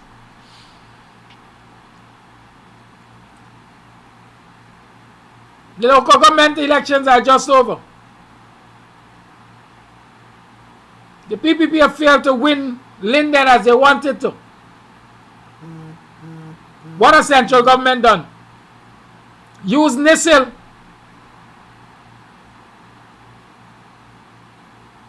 to victimize a Lindener who operates a business, a thriving restaurant on the Five Corner. They have not moved in on the owners of that business and tell them you are on NISIL's property. You got 7 days or 5 days to remove.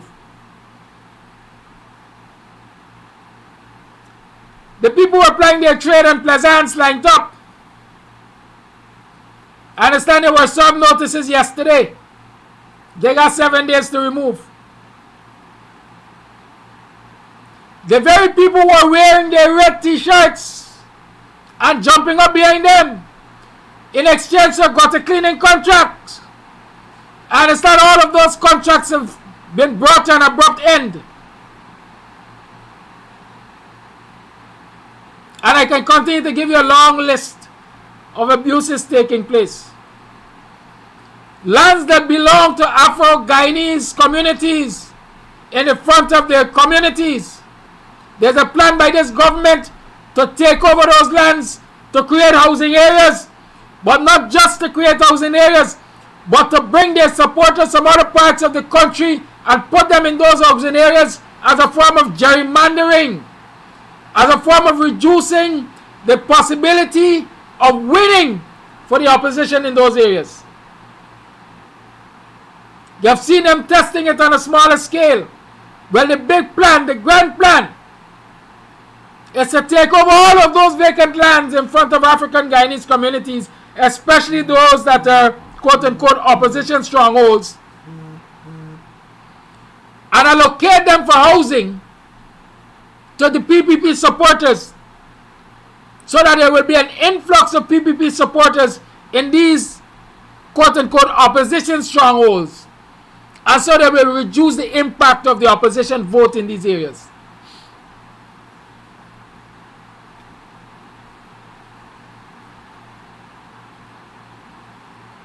And citizens must stand up against such behavior.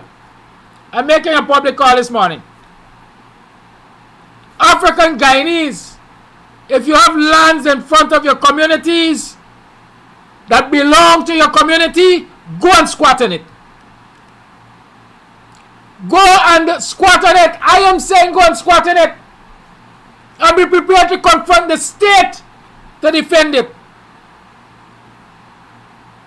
Members of the co-op men and more, where Anil Nanla stood in the presence of the camera, said, these lands belong to the co-op. You know you pay the dues to the co-op. You know that you're entitled to your plot of land there. Go and occupy your land.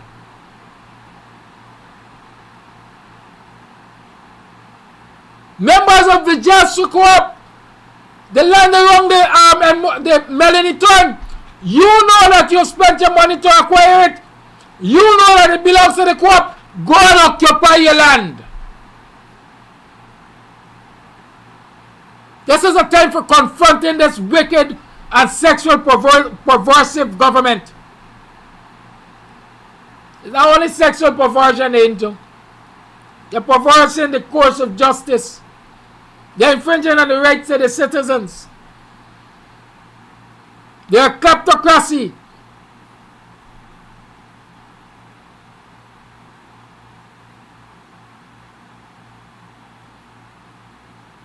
Citizens have to push back. Citizens have to stand up. Citizens have to defend. And this is the time to do it. Don't let us only stand in the defense of the right of this young woman, this little girl, but let us recognize all the ills in this society currently and confront it. And somebody asked yesterday why this is not Guyana's Arab Spring moment. I'm saying it is Guyana's Arab Spring moment. It is if we will seize the moment. It is if we will seize the moment. It's 10 past 8. The lines are open. 622-5933 is the number to call. 622-5933 is the number to call. Don't only call it to tell us about your opinion, but use it to send information of this kind of misbehavior in public office. Those of you who have been violated, use 622-5933 to send me the information on who violated you and the and the evidence, if you will. We need to out all of these perverts in our society. I don't care whether they're on the opposition bench or on the seat of the government. Once they're perversive, society has a right to know about their misdeeds.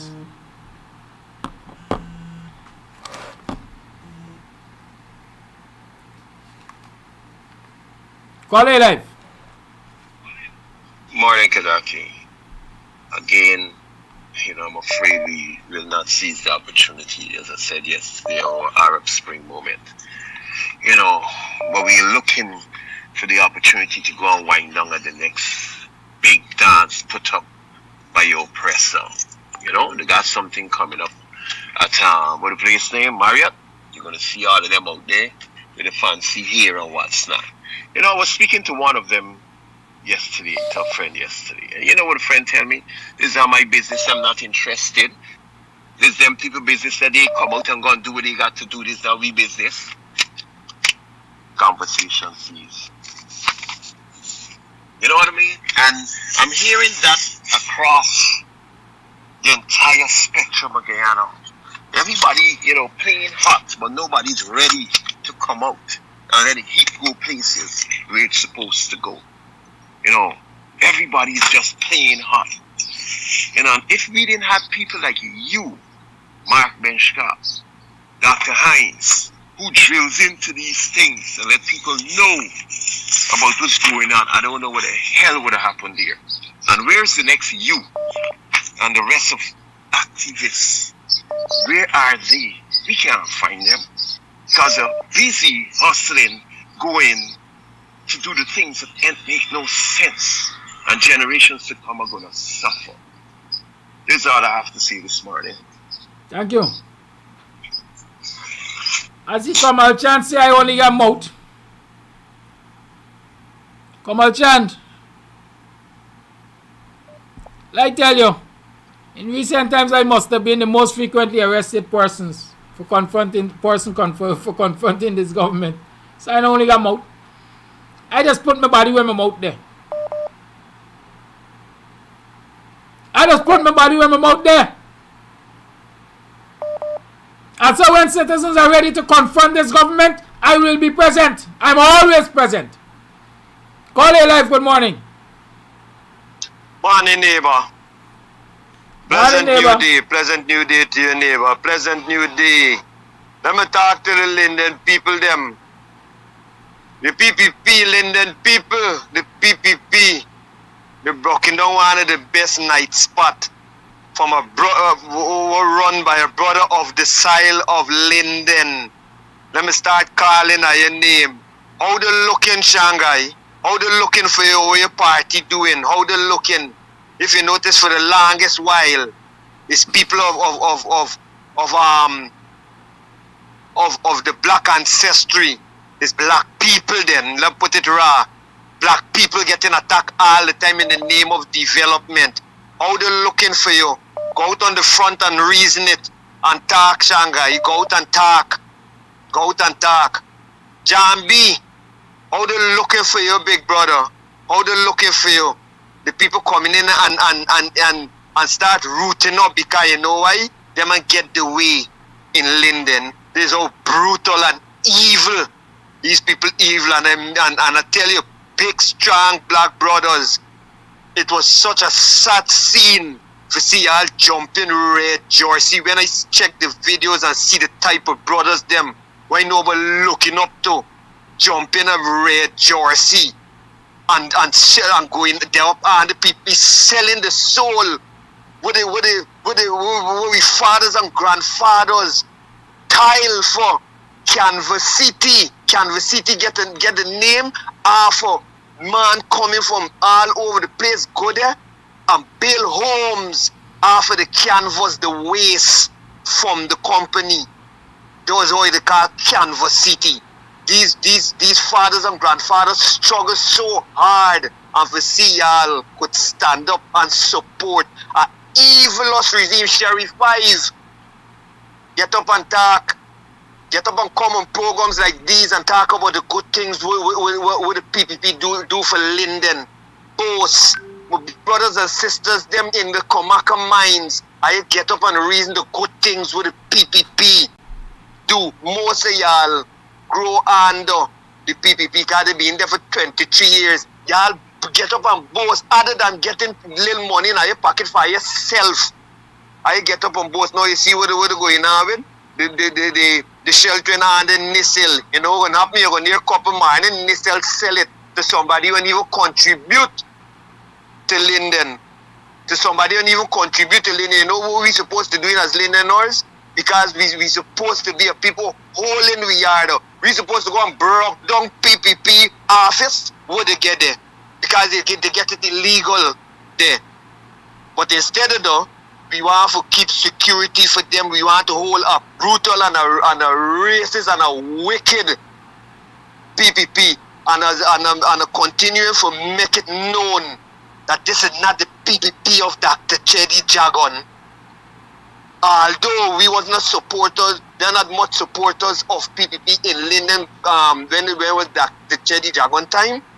We had respect for the party. We had respect for whosoever was members of the party. You understand? We had the respect. None of y'all were running behind. All rows, I get little contracts and them thing, and I don't care, but I brothers in Linden. I want mash down brother Sharma Salomon will grow, and I running from Redmond School, running to the front line for where mother and father was plying the trade. Mother was a seamstress, quiet, humble sister. I run them down. I jump up, shout to one Guyana. I got innocent children running behind them now because they get the way they coming in. You know the next place they're going to head for is them lake. Next thing you know, you're going to this blue lake owned by Mohammed, this one owned by somebody for Irfan, this one owned by somebody for Nandalal, and the third one going down. Third one going down because of some weak brothers in Linden. Weak. All I could stand up for do is to get a small change because you know what? I have set the order. So I get weak. I settling for small change now. What a shame on all of you. Yeah? You see since they're going there, they take the contract from uncle. They take it away. They're so brutal and wicked. These people wicked.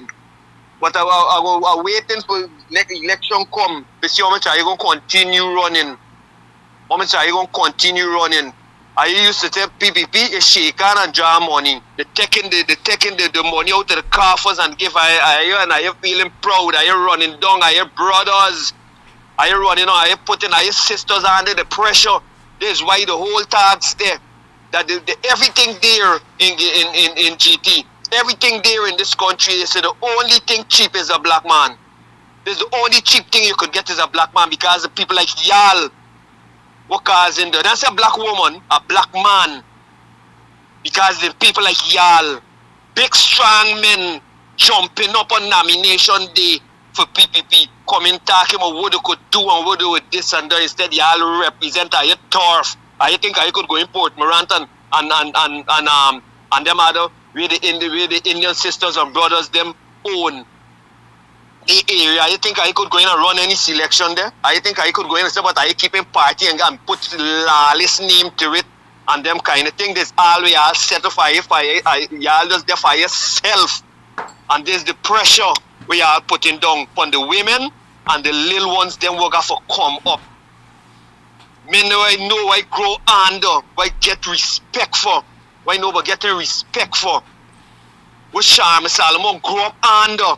I get like a set of babies and a set of soft-ass politicians, them running like them is big thugs, Irfan Ali and them running over you. Like if they're so big and powerful, imagine big Pagalish, Charles Ramson coming in Linden and all of it, they're wrong. You'd feel it's some big boy who contribute so good to think all because I am craven, I am mind dirty just like them.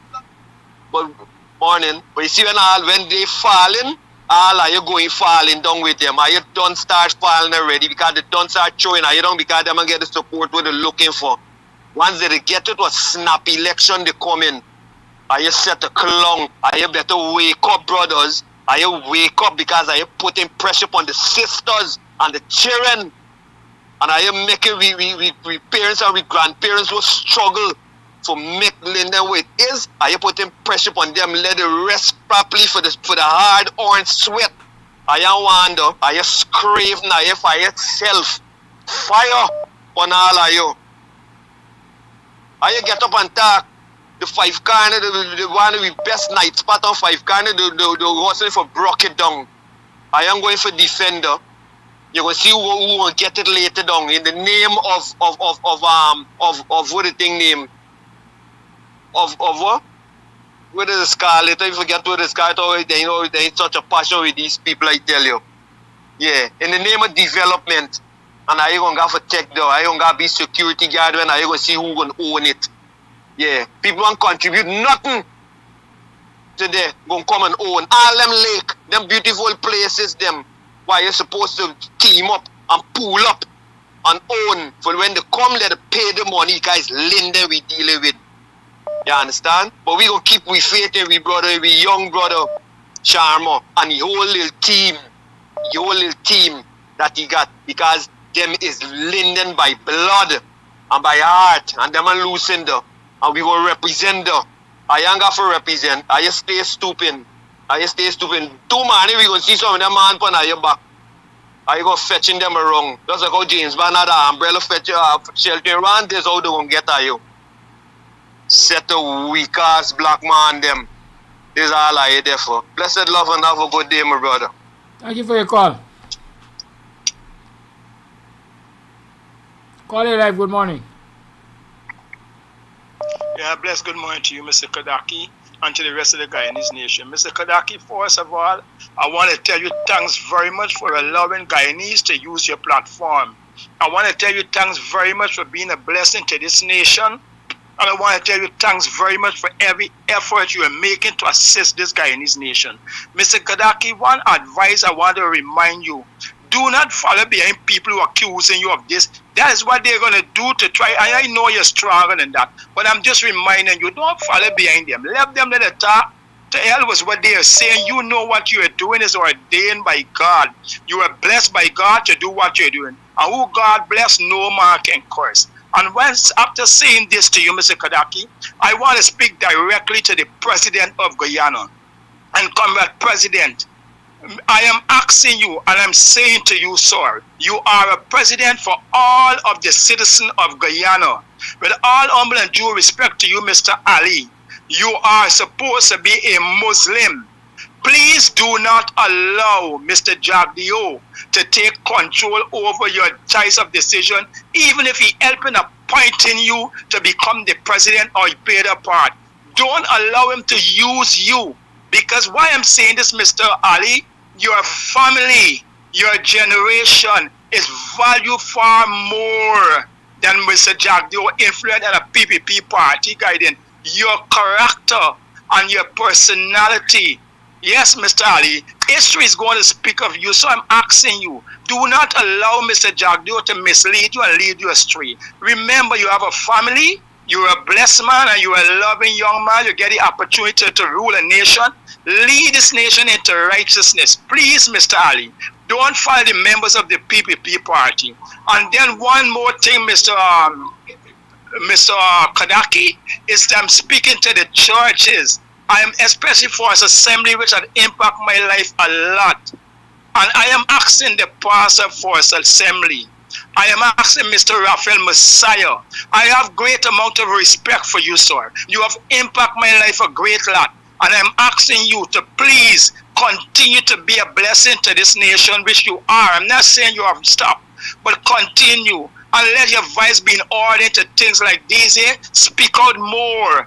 Declare more. Allow your pastors them to do it. And also I'm calling upon Pastor Crawford of Tugville Assembly of God Church. I'm calling upon Pastor Pereira, Echoes Assembly of God Church. I'm calling upon Pastor Bagat, Kuru Assembly of God Church. And I'm calling upon all the other assembly and branches them. Let your advice be in order as children of God, speaking out in this wilderness of Guyana. Guyanese, God bless this nation. We are going to get there. Regardless or not, no devil and no kingdom of dark can stop the righteousness and the train of God from prevailing. This country is blessed. This nation is blessed. And this is a point that God is going to restore this nation. It's going to be a battle, but let us all stand up for righteousness against the wickedness. Once again, God bless this nation. Mr. Kadaki, thank you very much. Mark Benchcock and others such like you. Have a blessed day. Thank you very much. Continue to let the battle continue. Faith without work is there. Just keep it on, Guyana. Keep on the pressure on the wicked. Thank you for your call. Lines remain open. It's 26 minutes past 8 o'clock. Or you tune to the Guyanese Morning Time with the Buxtonian host, Kidaki Amsterdam. Remember 6225933 is the number to call or WhatsApp or text. Let's expose these perversions and these perversive people. Caller, you're live. Good morning, Mr. Kadaki. Good morning, all Guyanese and everyone in the diaspora. The gentleman that just spoke there, he reminds me of, Ron Lane is a Christian. And I am glad when Christians speak out. Because one of the greatest workshops against injustice is the church. And that's the reason why people took time to separate church from state. Church people must understand. And I am trying to build on what the previous caller talked about. In the churches, when Christ came, he was overturning tables of unrighteousness, putting down unrighteous places. So as Christians, it behooves us to do the work of Christ. But I notice in a lot of churches, when you go there, they tell you, well, this is not a place of politics.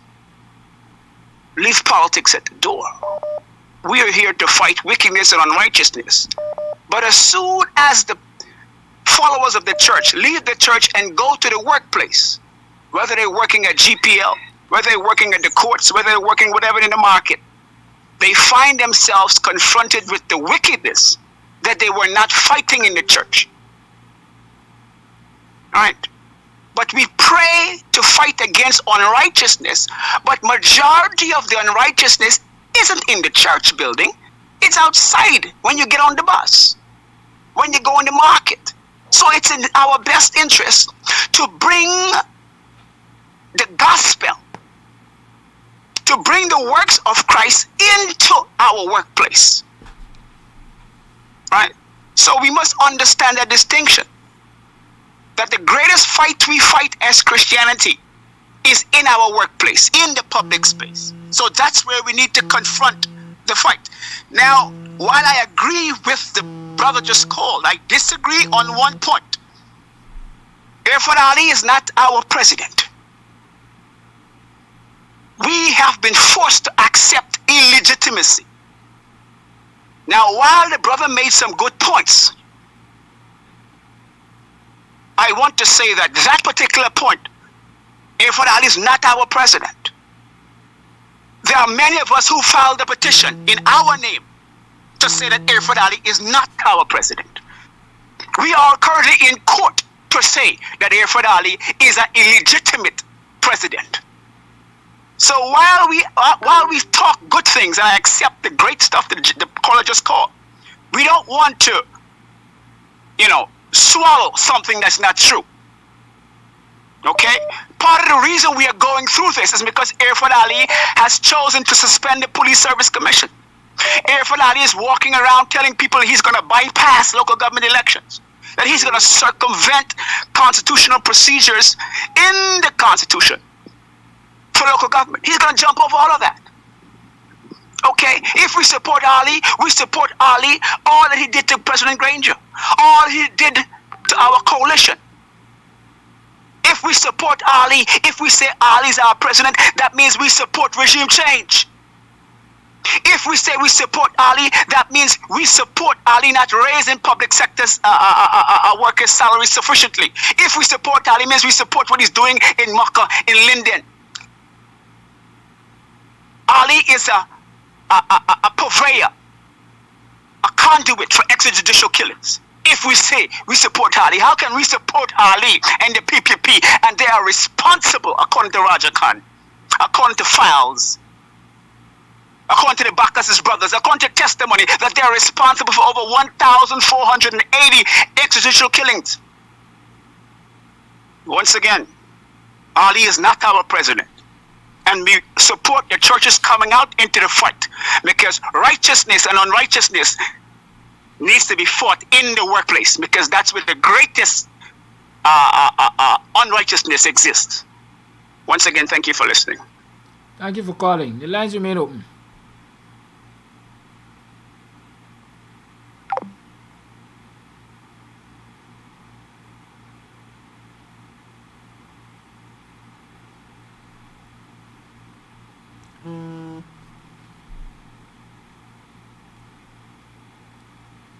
Call it live. Good morning, Mr. Kadaki. Good morning, viewers. I want to support the last caller and the caller previously. Some mentions or some issues that he mentioned concerning the selling out of our African men. I mean, these people would do whatever they're doing now, they would do it anyway. This is how I look at it. The onus always, the parent is responsible for the children. Okay? I personally wouldn't go down too much on these people. These people have needs. Now, growing up, I always remember My mom never wanted us to going around the place and asking people for stuff. She couldn't provide as much, but she always provide for us to that extent where we never wanting stuff. It is the opposition's responsibility to always, just like a parent, you have to provide for your people. If you leave your children exposed, I'm just talking about with this instant, if you leave them wanting, they have nobody could come between you and them. You don't just only use them when you want them to vote for you. I'm speaking of the poor ones. I'm not talking about the middle class. Sensible middle class don't do stupid stuff like that. If you leave the real base exposed for abuse, what do you expect them to do? How do they survive? This is a warning for members of the opposition. And you could see fairly clearly that this game is not, it's not a genuine game. It's not an honest game. The regime is using public funds to facilitate, to buy votes. It's not goody politics. You got to do the same. You got to go borrow money. If you don't have money, borrow. We have 2 years to prepare for elections. The big US does things like that. You go around, you borrow money, you campaign. They're doing the same. Imagine these people are this situation. What they're doing, they're paying foreign people. They're taking funds from the coffers to lobby for them. What do you do in a situation like that? You have to do the same. You have to go in their strongholds as well. You got to buy votes because that's the game. It's not goody politics. You got to play the same game. The gerrymandering, it's definite. The National Republican Party that is in Guyana, they're teaching the PPP strategies. You have to do the same. You don't have the funds, go and borrow.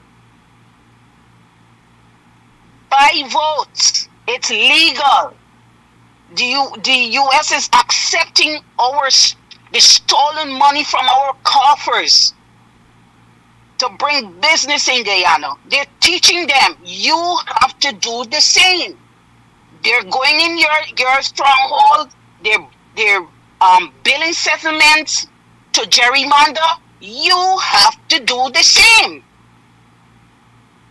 Those lands that they repossess from the people, build communities back right next door. You have to do the same. It's no goody politics. EXXON and the private businesses don't want the opposition to protest. You know why? You got the answer right in front of you, dear. They're just fooling the opposition that you can't protest. That's exactly, Mr. Kadaki, picture this. I want the viewers to picture something like this. We had an election. A representative or foreign representatives walking in our headquarters of the Joint Service or the GDF during the time of Mr. Hoyt, during the time of Mr. Hamilton Green. You picture that. Never, ever will ever happen. Couldn't happen. Picture that. Couldn't couldn't happen. They had to leave forthwith, immediately. Leave the country. Disrespect. Picture that. Have a good day, sir. Thank you for your call. The lines remain open. 6225933 is the number to call.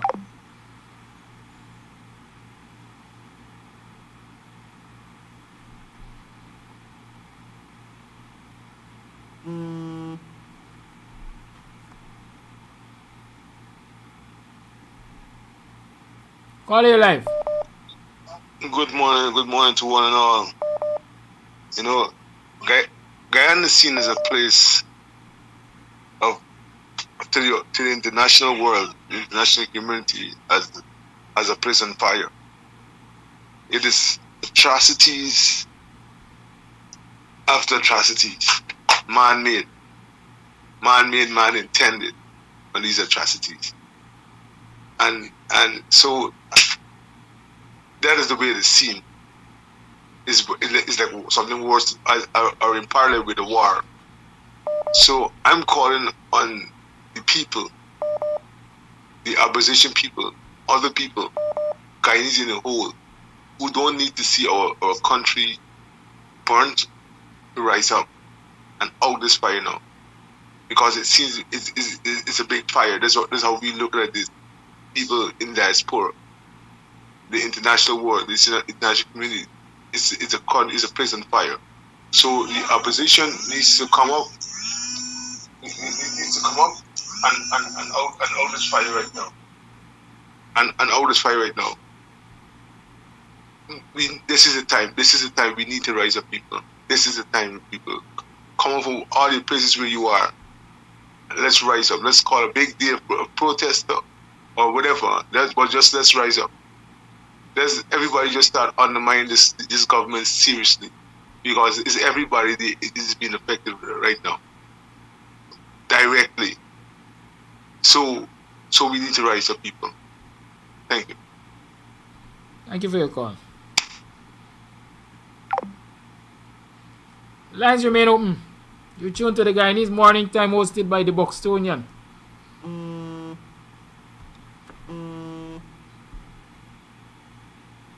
Call you live. Yeah, good morning, Kadaki and all the viewers whether in the cyber wall or visual.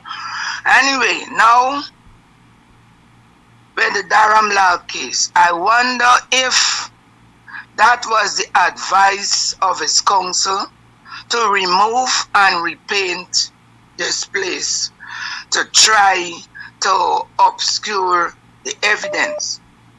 And if that is the thing of the council, that could be a way of bringing DHARAMLALL down, because now you're trying to destroy evidence.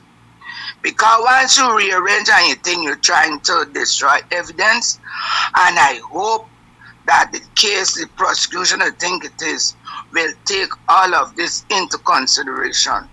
I think I heard a caller asking if this girl was given a lawyer. Now, in many cases, the virtual complainant, who is this girl, may not need a lawyer. But I think in this instance, this virtual complainer, one, the age of the person, two, the crime that is being committed against her, and three, the perpetrator of the crime, she has a right to have an attorney present wherever she goes. And I think that the human services is really overstepping their marks. And I don't want to get jail and they pay no more fine. That Camera Ramjitan, I think, is her lawyer, because he was on Mark and Sherrod, and said when he went to be present with her when she was being questioned by somebody, he was denied being present with her at this questioning. He even spoke about the perpetrator being at the residence when this girl was being taken there to show what went on. And that is against the law. And I would like to know if you, Fields and Stovey, are taking into consideration the presence of the latest person who they are representing. I know of cases, I follow cases outside, that when things like this happen and the person who is being allegedly accused try to go to the scene of the crime, and the lawyers who are representing those individuals will tell them, if you continue in this thing, we will discontinue representing you.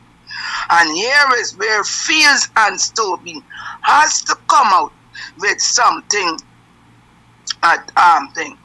Now with the girl, she had a phone and so, and she was getting these numb calls and so.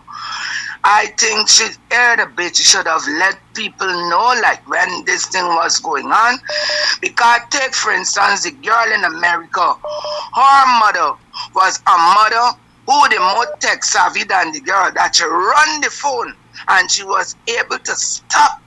And sometimes the stopping of that mother in the United States may have saved that girl life, because sometimes if she they take the deal to come down to the latest short time hotel in town and spend 2 weeks, she may have been a missing person, like how the woman they going back to the States and she body float up at leg one.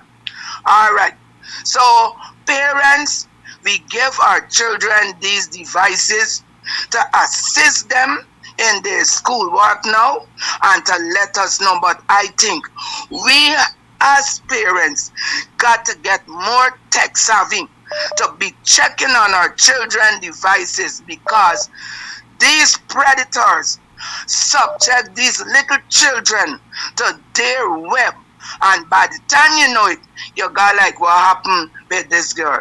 And I do pray that Natasha Singh Lewis, who was sexually harassed verbally by DHARAMLALL, could join the fight with this thing and give this girl case strength. Because I think if Natasha put in she little harassment, we gonna get a stronger case. Now the thing this father caller was talking about buying votes. PPP bought votes, and you see what happened? When you go as an opposition and you go around borrowing money to buy votes, when you go and you do your work that people could see, but not buy votes, anyone. What the opposition got to do, work with the people, be on the ground, keep meetings. I like how Linden was being totally blocked out last night because Linden has voted up. No, things like these must come to the front, because we know that all the places where UPNU have won, we will be treated with this type of discard, and we must never let it slip under. And we UPNU supporters must not say at the regional or general election, whenever it comes, that we cannot support UPNU for the leadership of this country. We must not. Last but not least, I hear many people just jump up and cuss the public hospital. Well, there is a big story of a woman who went to a renowned private hospital. She got pregnant, she got to the clinic, all the things them. She claimed now the tell she suddenly turned a diabetic. I can't remember the readings of the blood sugar right now.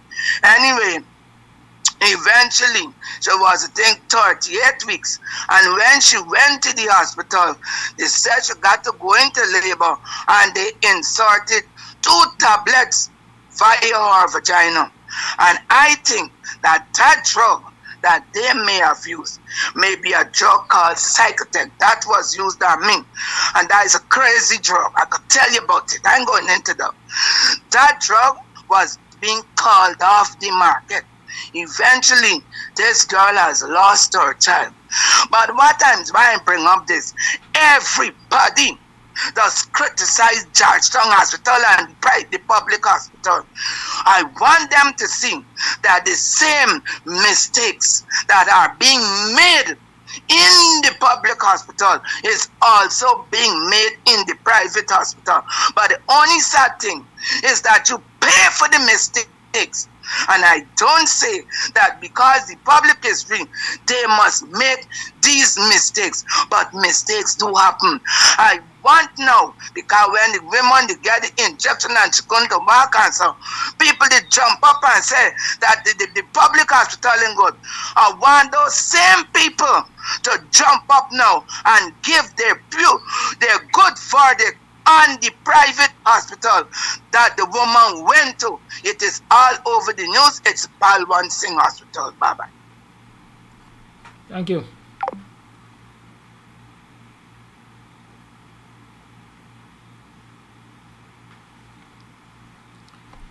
You know, Dennis Atwell, if you think that you're being rejected, you have a right to your opinion. I don't depend though. You've been looking at the program long enough to know that when the lines are active, you just got to keep trying. If you don't have the patience to call and keep calling, don't accuse people of rejecting you. Call your life, good morning. You know, sometimes you always aggravate me with this kind of behavior. Good morning, Kadaki. Hold your line. Hold your line, please. Okay. This program is a favorite and favorites. You wait your line, you wait in turn, you wait in line. If somebody is on the call, how do I take your call? And I've been saying to you, if you know somebody is on the line, allow them to speak, then call. Especially if you hear me playing a voice note. Allow the voice note to play, then call. Because if the voice note is being played and you call, you interrupt it. Aren't you aware of all of this? Come on, man. Y'all don't, don't cast stones on me. I give you the opportunity to call because I want you to call. Why are you rejecting you for? Call your life. I don't block shows regular. Much less rejecting people calling. Go ahead. Good morning, Kadaki. Good morning to the viewing and listening public. Now, I'm saying that, the State Department, they're there. What are they doing about what's going on in Guyana, right? They seem to be mum and silent, right? Had it been the coalition did something like this, or was involved in something like this with this child, the world would have known what's going on, right? The U.S. State Department would have jumped on the bandwagon.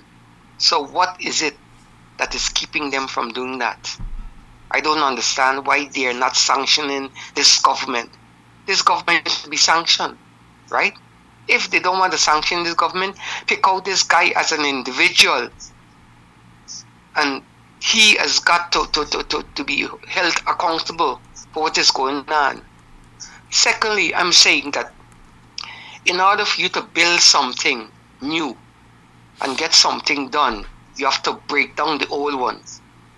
And I'm saying, if it comes to the destruction of this country, to a point, it must be done to get rid of this government, right? To get rid of this government.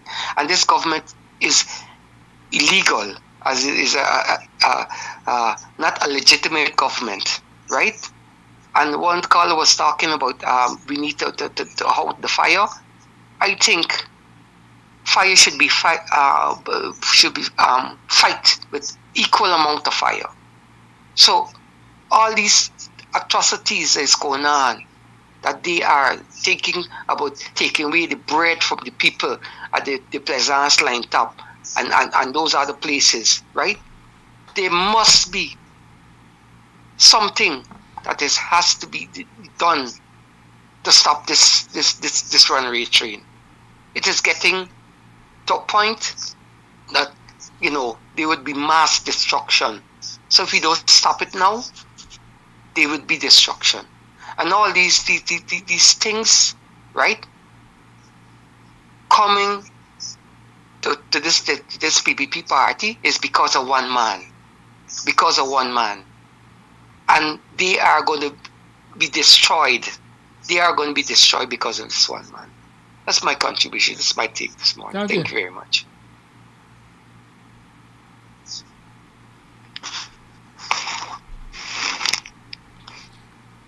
You know, I don't know. I'll tell you all the truth. I'm not one that believes that we gotta depend on foreign intervention for this and intervention for that, you know. Yeah?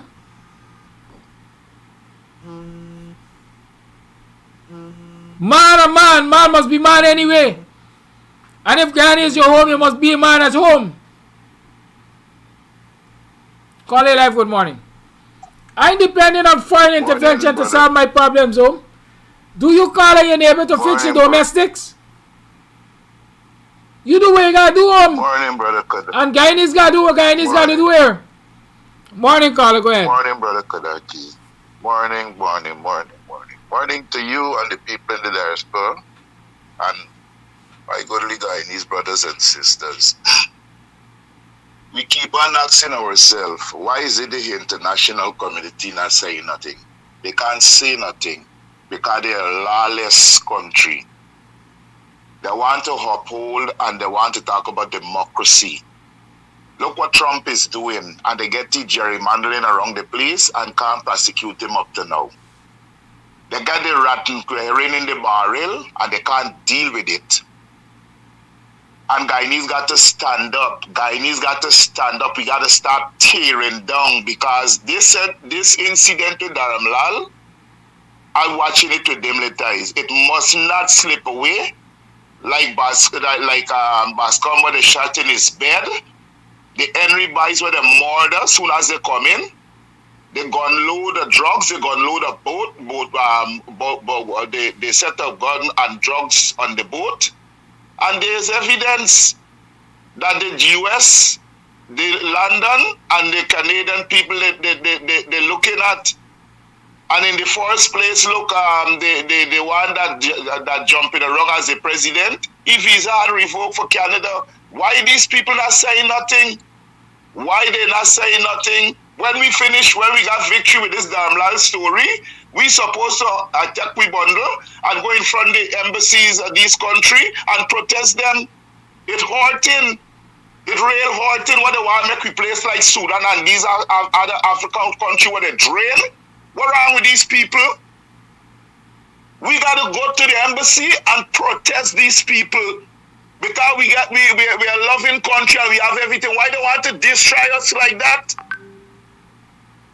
Why they want to do that? They're not saying anything. You know, my question to the ABC country: if a handful of the citizens get killed in Guyana, what they would do? What they would do? These people sickening. Nothing they're not doing. Nothing they're not saying. Well, Guyanese got to hop, stick a leg dick. Because people like Barrett and Anila and full of cabal in the place can't hold people at ransom like that.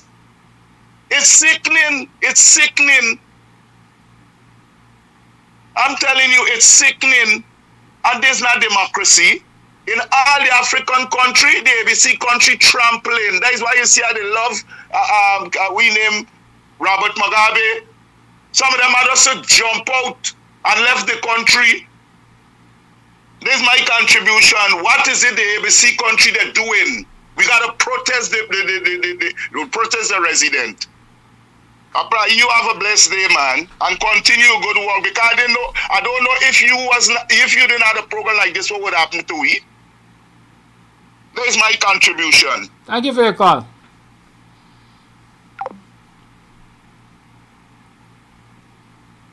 I maintain, I don't want to think that the call is suggesting that harm be brought to any U.S. or international citizens here. I think he's asking the question, that is, if things were to really break out in this country, how will these enable us? of the current administration feel if their citizens were to get harmed in the process. I maintain that we cannot continue to call on foreign nationals, call on international agencies and organizations and ABC countries and so on to fix our problems here. We are the citizens. We like to talk. The WPA in particular has brought in the slogan, people's power, no dictator. And we live by that, people's power, no dictator. The power lies with the people. Do you want DHARAMLALL be gone? And he's not going? Turn up at the office. Put chain and locks on the gate. Form human barricades. Are we prepared to do that?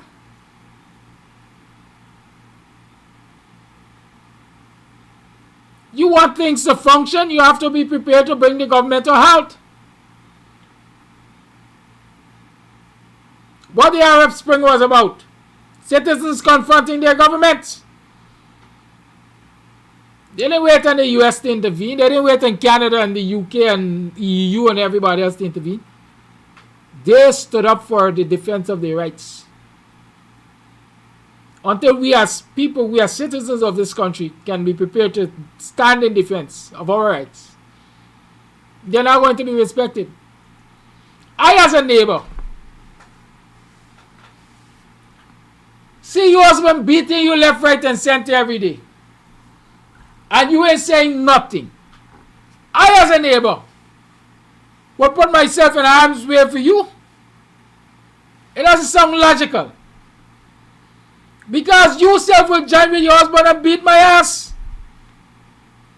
Because I'm nosy. But if I see you standing for yourself, and he is more than you, the possibility I will step in, because I recognize you're willing to defend yourself. Let us stop every morning, protest in front of the US, protest in front of the Brits, protest here, protest there. And when you go in front of the office of the president, in fact, don't let me go office of the president, when you go in front of the state's house, the state house is the property of the people of Guyana. You're allowing police to tell you you have to remove from here. The embassies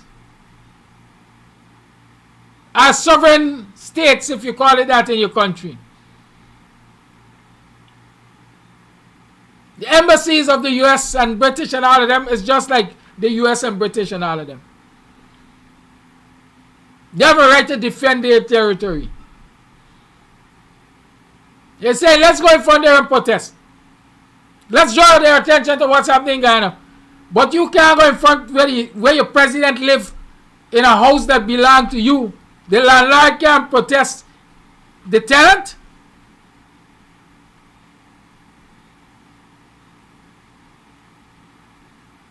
We gotta stop this. As old people say, you gotta put your hat where you can reach. We have our local officials, we have to confront them. And until we are prepared to confront them, don't tell me we're going in front of no US embassy and Canadian embassy anyway. I ain't got no problem with US and Canada and so on. I got problem with citizens here allowing those countries to dictate what happens here. That's my problem.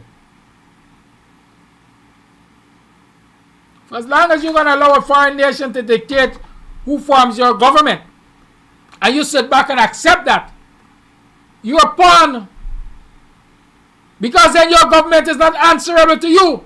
It is answerable to a foreign government. It is just an agency of a foreign government.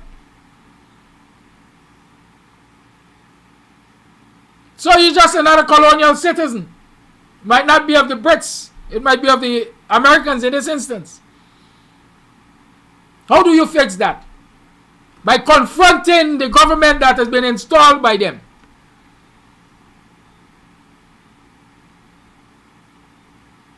But no, we ain't prepared to do that. We casting blame far, hundreds of millions of miles away. When they right that we front step when we want to deal with it. 3 minutes after 9. I ain't got the energy today. You know, sometimes. I got a voice note. Let me play it.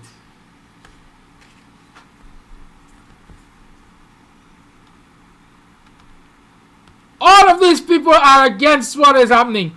All of these people are saddened by what has happened to the young lady. All of these people believe that DHARAMLALL is a predator. Where are all of these people on the streets of Guyana?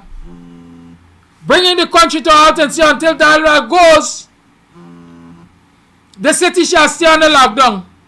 Where are all of these people? Y'all talk to me. Where are these people there? Call it live. Good morning, Mr. Amsterdam, and good morning to all the listeners.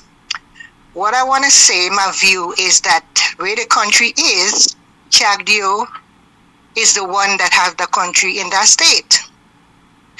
I remember in the early 20s when he went to Babu John and he had a campaign.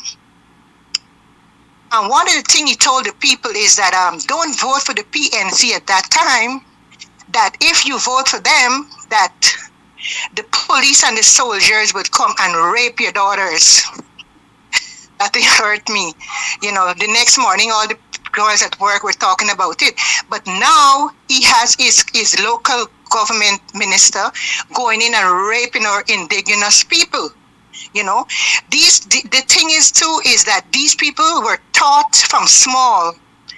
I remember working at a health center and interviewing a Tuesday morning, a mother and a child. And during the time that when the child came and stand up next to me, the child was crying, and she crying, and this child kept crying. So all I heard the mother said, shut your mouth, black man a come, black man a come. And that child shut her mouth. I said, what did you say just now? I said, that's not nice. So you see, these people, they're trained and they bring the children up about races, and that's bad.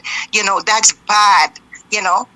They learn from small this racist thing because they're taught from small with it, you know, and he spread that all around. Look what happened now. Now we come with this rape thing, is that with DHARAMLALL, as they said, is that they let him go because they want him to get rid of certain evidence. Because take, for instance, like his phone, the first thing, if something like that happened in the United States here, the first thing they do, they confiscate your phone. That's where all the evidence is. And I guess maybe he deleted all the messages from what this little girl had. But listen, I don't know what's going on, because it's so funny, because like people in Guyana don't get certain things, because like the picture of the girl with 22 pages of all the evidence that she has is there. So I don't think that girl is not going to sit down and just come up with a story like that.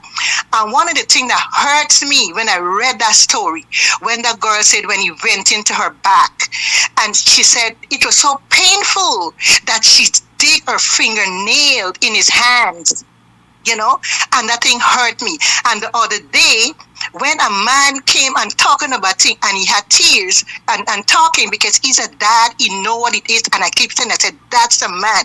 I had goosebumps. I cried too when that man started crying. There were some fools on the messenger writing about crocodile tears. Do you know what? Do you know that men get hurt?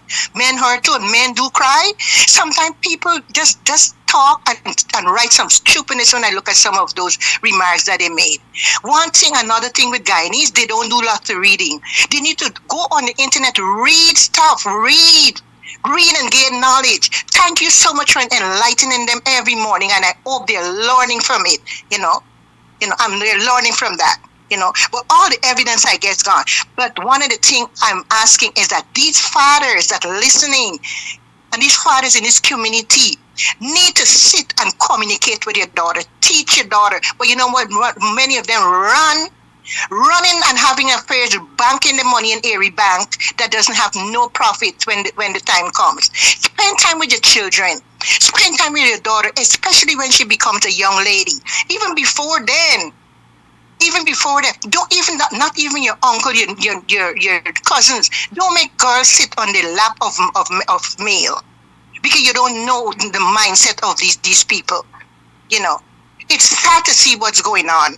You know, if DHARAMLALL was in the United States here, he would have been handcuffed. Hillary Clinton's secretary husband, he just showed his picture. She divorced him. He went to jail. He spent his time. And DHARAMLALL is supposed to be locked up ever since with all these things that going on. Another thing, the other picture with the girl that was circulating with the guy that was having sex, I'm only hoping that they find that guy too, because, you know, that was terrible, you know. He need to be on a wanted list. They need to put him on a wanted list, you know. And then I'm going to switch now. I'm going to go back now with about the rich getting richer and the poor getting poorer. When you look at Ali's and son, you look at Imran's and son, those people have a big business. All of a sudden, their sons become contractors and getting richer, and the poor people not really in Region 6, not really getting the bid to do these things. You know, something needs to have to happen. And I keep saying, why are not people coming out and protest? You know, I was surprised to know, because first time you go protest, they get the police to get you off, but they can't do this now. And I'm praying, I'm asking for international intervention in this into this situation, because he must go down. He must go down, you know. And we're gonna try and see if we're gonna organize things. If you gotta go into Barclays Center or places over here, and we're gonna protest. We're not gonna let our indigenous girls they go down like that, you know. Men need to stand up and communicate with the children. Stop drinking rum in the corner and going home in the night tired. Pay attention to your children. We need to make a change. Thank you, Mr. Amsterdam, and a blessing to all my viewers. Have a wonderful day, and let's be strong. Stand shoulder to shoulder, and we're gonna get there. Have a blessed day. Thank you for your call. I don't care how much evidence you have, say, DHARAMLALL cover up. I'm saying this morning, I'm saying it ahead of time. If DHARAMLALL gets off in the courts of this country from these allegations, something wrong with the judiciary.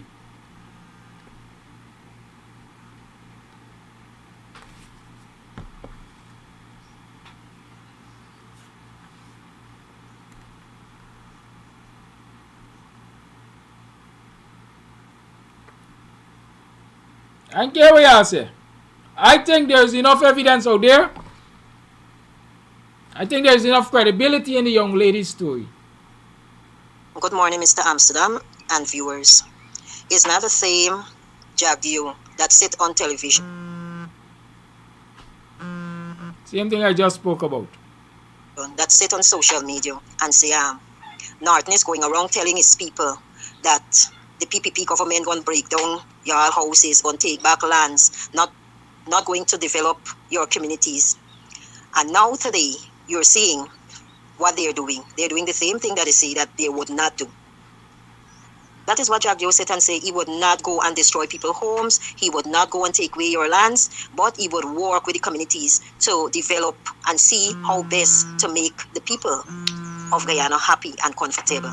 But now we're seeing something different. And if we think that it is everything that we're seeing, he is going to come with brute force and ignorance, because that man is numb. He doesn't have feelings for no one. And he's going to continue until we, the people, stand up and fight for what belongs to us. Guyana is for all Guyanese, not some of us. And every day you're seeing, they are only for one set of people. You know what I dream of? I dream of the day when I can see like it happened in, was it Pakistan? Libya, wherever, where citizens can go into the presidential complex and swim in the pool and sleep on the bed. I dream of that day. Because that will be the day of reckoning And Guyanese have to bring themselves to that place where politicians understand that the masses will hold them accountable by the hook or the crook. The people didn't wait on the US and the A, B, C, D, E, F, G, and Z countries to pronounce on the wrongdoings of their government. They confronted their government because here it is their government. It is their country. It is their government. You must take the first step to solve the problem. Anything from outsiders must be a helping hand. When Russia invaded, what a place name? Ukraine? The Americans had to go and fight back for Russia, for the Ukraine first? Or the ABC countries had to go and fight back first? The Ukrainians had to put up a stand. Right? And then they got support from other people. Every morning, every day. US, ABC. Y'all go to hell. Let's go in front of our state house. Let's go in front of the presidential complex, whatever you call it. Let's shut the city down. Let's shut the country down. Let's shut the main arteries of transportation down. I said nothing move until DHARAMLALL goes. And whoever else got to go with him. That is nationalism. Yes. Call it like. Good morning, Kadaki. Good morning. And good morning to the listeners. I want to just add something to what you were saying about the US and the other foreign countries. People were saying, and people still saying, why they are not coming in to assist, or why they are not seeing. They're seeing everything. But my understanding with those countries, they call themselves first world countries, right? Which means they like the G7 and the G20 and all these things. They tell themselves they're in a higher bracket than us, right? They're different. They're more financially strong, and they tell themselves that they're more organized than us. But those same countries, they're feeding on countries like Guyana and other countries. They are here to see what benefit they could get to keep them on top, right? So their interest will not be to make Guyana better for Guyanese per se. Their interest will be to make Guyana better so that they could continue to reap what benefit they're reaping from us. So people got to understand this thing. They don't have a problem with, you know why they're going to now have a problem with the PPP government? Because the corruption showing blatantly. And this is why it's going to look bad on their behalf to be a friend of this government and have this government behaving like that. They're going to reflect them now. So now they might want to come in and say this and say a word or two. But other than that, they wouldn't mind to, they would like to deal with a corrupt government because they're going to hold the government at ransom to get whatever benefit they want to get out of this country. So people got to understand, these people, they are not going to come in. And the place you were talking about, Kadaki, is Sri Lanka, where all the people walk into the government palace and lay down on the bed and all thing. But we have a little problem with that because in Guyana we are multiracial. It's more than one ethnic group, and so it could happen. But maybe the pressure may have to come on, more God forbid, so that people decide, oh, no, I got to throw away race and we got to work this thing and throw these people out, you know. And about DHARAMLALL and the house we paint, I'm a painter, man, don't worry that thing. If the people who went there, they could smell the paint, but even if they can't smell the paint could peel. Sometimes the paint that they put on is a paint that you could just get a corner and hold it and peel it off. And you could show. Pickings. Yes. I could tell them how to find things, right? All the evidence, as they say, people are saying evidence has been removed. I am betting by bottom dollar. I could tell you how to find all the evidence. It's easy. But if I tell them no, DHARAMLALL gonna go and get rid of them. Oh, that is the thing. Yeah, that's the thing. I can't say the problem. He's surely listening. I can't say the problem. On the other hand, everything that he did different is in the public. Everything that he did different is in the public domain. With the police officer and all those things. Those are evidence, man. Exactly. Trying to cover up. So what more do we want? What more do they want? You don't want people to talk to the girl. The girl called for she need a private lawyer. They don't want that. All these things. And then last night there was understanding there was no real law or so to say that you cannot ask for a private lawyer to be on your side and these things. So all those things are evidence, man. And listen, this thing is not only DHARAMLALL. This thing, why the PPP. It is a government of perversion. That is what it is. A government of perversion. There's not to be trusted. Listen, this thing will expose more than DHARAMLALL. And this is what they're going to try to, they're going to put a lot of emphasis and energy to try to cover this up. Yeah? So we got to work. We got to keep the fire on them. We got to keep it going. You understand? And talking about the church. The church, right? If you follow American history, the church long ago used to be the front runner in terms of protests and so on against injustice. But what America do, they bring in the Constitution where they have money in the budget that allocated to the church. So that closed them down. That softened the church. The church ain't doing the role anymore because they're taking government money. I wonder if they're happening in Guyana here too. Of course. Because well, you see, because that is the Bible. The Bible say in Psalms 82, it say the church is supposed to be defending the poor and the fatherless, do justice to the afflicted and needy. And then it went on to say they're supposed to deliver the poor and the needy, rid them out of the hands of the wicked. This wicked government have a hand on people right now. They're holding the church is supposed to come out, but only one man, I gotta say steady, only one man is doing what the church is supposed to do. And that's London. That's Apostle London. All the rest, they're silent, they're dumb, I don't know. Something is wrong there. We gotta understand that this government is an inhumane government. Those people, and it might be they say it's one person, but if you join with a person and you start you agree and you covering up with this one inhumane person, you just like them. Because if you couldn't take certain inhumane thing that the government is doing, you would have come out, you would have said, right, I'm not a part of y'all anymore because I can't do this. But all of them is the same thing. That's why every one of them need to go, the whole government. Yes, and it will happen. Have a good day, man. Thank you. Thank you, Carl. Bye. Let me explain something to you. I seem to be missing some points here. So let's see if I could clarify it quickly. The responsibility for the case on the part of the complainant is the public prosecutors.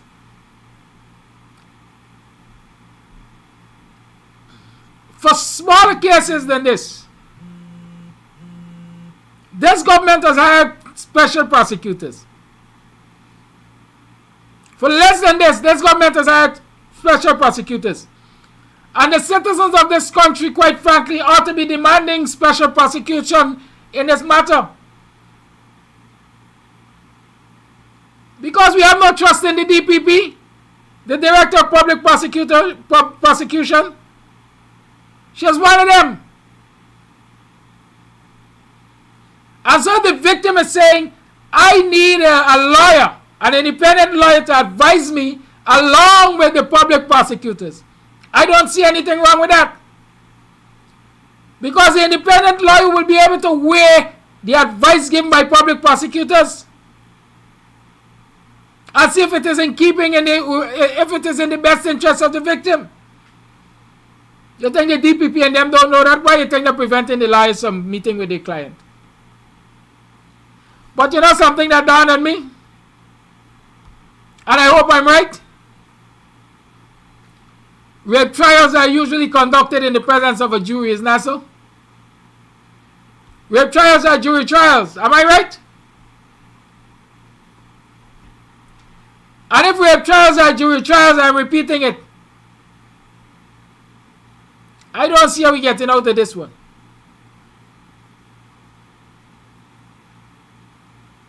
I don't see how we getting out of this one, quite frankly. They can't buy the entire jury. I wonder if they could, by the way. They might be able to buy a judge or a magistrate. But can they buy the entire jury? I doubt it. And so I rather suspect that the die is cast already. Why we find we fat? Why are we finding our fat? Nevertheless, it's almost 9:30. It's time for me to go. Voice note, I got one or two I want to play before I leave. Good morning, Mr. Kadaki and fellow listeners.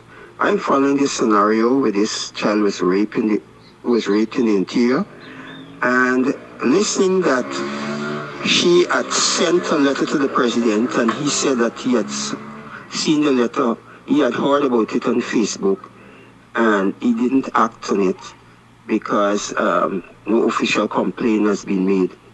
But I just want to draw a comparison. When Officer Bascom had made revelation of the killing of the young man on Main Street, and he had asked for protection because he have other revelations to make, the president left that letter and went to Trinidad, and he just came back and dismissed it. So I'm of the opinion that the president doesn't really have the interests of the Guyanese people at heart, because even somebody in that capacity who asking for your protection so that other things could come to light, and you just disregard it. So when I heard that this young lady asked her for help, and she's crying out for help from the president, and he just have been dismissive of it, it tells a sad, sad story of what is taking place in this country.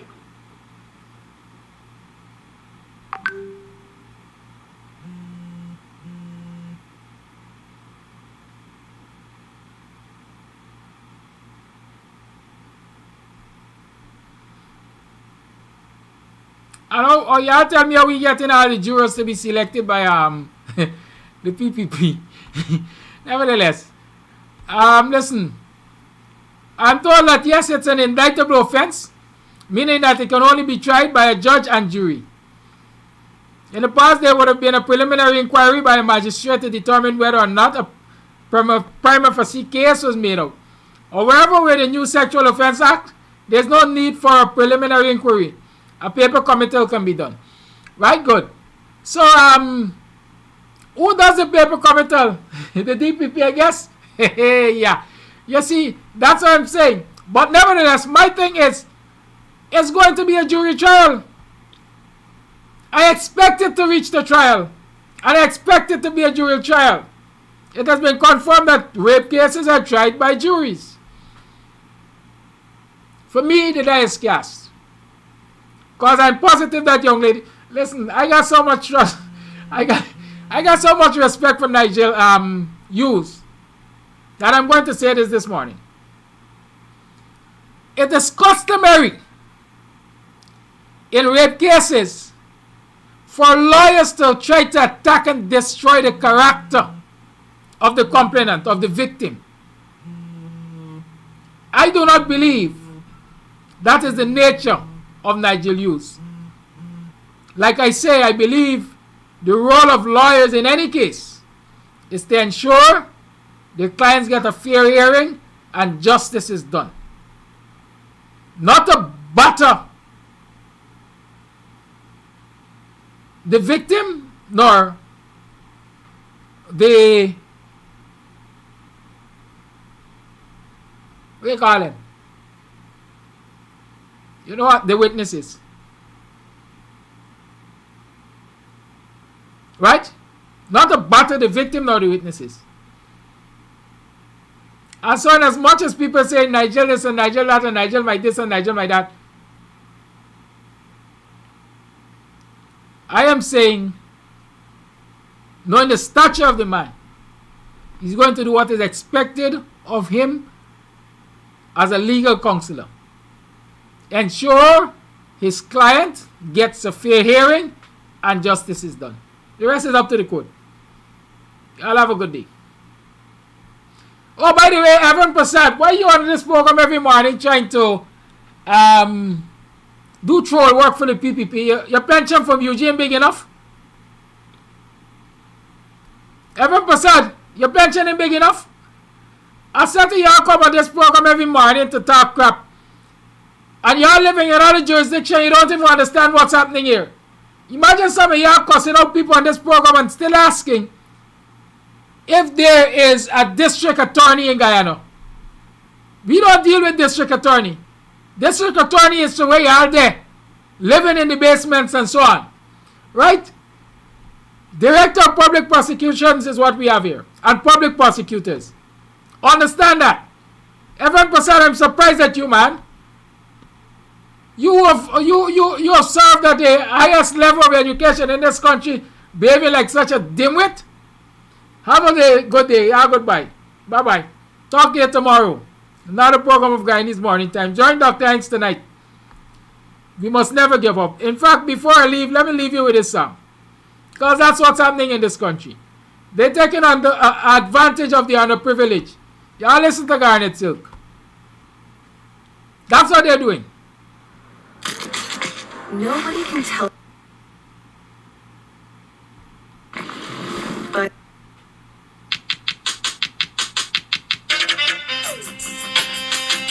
there'll be no mercy for the merciless. I know. Mercy for the merciless. They're taking advantage of the underprivileged. Too long living in bondage. Advantage of the situation. I work, you get the promotion. Advantage of the underprivileged. Too long living in bondage. Taking advantage of the situation. I work, you get the promotion. Everyone is looking out for themselves. God knows they care about no one else. And I know they work their tricks by giving a little, only to deceive you. Then break your poor little heart in two. They're taking advantage of the underprivileged. Too long living in bondage. Advantage of the situation. I work, you get the promotion. Advantage of the underprivileged. Too long living in bondage. Advantage of the situation. I work, you get the promotion. It may be long, but not forever. You'll get nowhere in your foolish endeavor. Remember, your words shall be your evidence. Jah is watching you from across the fence, taking advantage of the underprivileged. Too long living in bondage, taking advantage of the situation. I work, you get the promotion. Advantage of the underprivileged. Too long living in bondage. Advantage of the situation. I work, you get the promotion. Oh Lord, yeah. Fret not yourself because of evildoers. Yet a little while and they shall be no more. Get your strength from one who's got the power. I know you'll overcome and have that, I'm sure. Taking advantage of the underprivileged. Too long living in bondage. Advantage of the situation. I work, you get the promotion. Advantage of the underprivileged. Too long living in bondage. Advantage of the situation. I work, you get the promotion. Everyone is looking out for themselves. God knows they care about no one else. work their tricks by giving a little, only to deceive you, then break your poor little heart in two. They're taking advantage of the underprivileged, too long living in bondage, taking advantage of the situation. I work, you get the promotion. Advantage of the underprivileged, too long living in bondage. Advantage of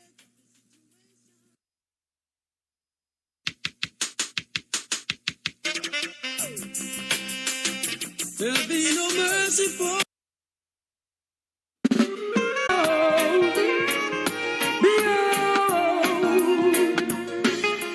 Christ in his kingly character, Christ in his kingly character, Christ in his kingly character, Christ in his kingly character. One low brother man say Rasta, who goes it must be Jaja. Thank goodness I don't have to wonder, I know he is forever. Christ in his kingly character, Christ in his kingly character, Christ in his kingly character, Christ in his kingly character. His foundation is in the holy mountains. Glorious things are spoken of thee, O city of the Almighty.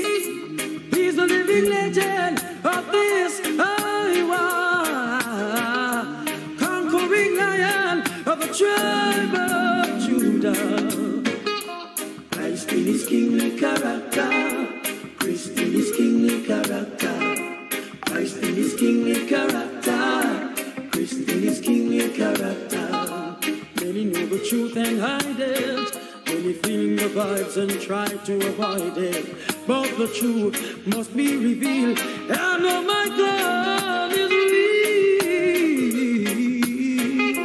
Christ in his kingly character, Christ in his kingly character, Christ in his kingly character, Christ in his kingly character, Christ in his kingly character, Christ in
his kingly character, Christ in his kingly character, Christ in his kingly character.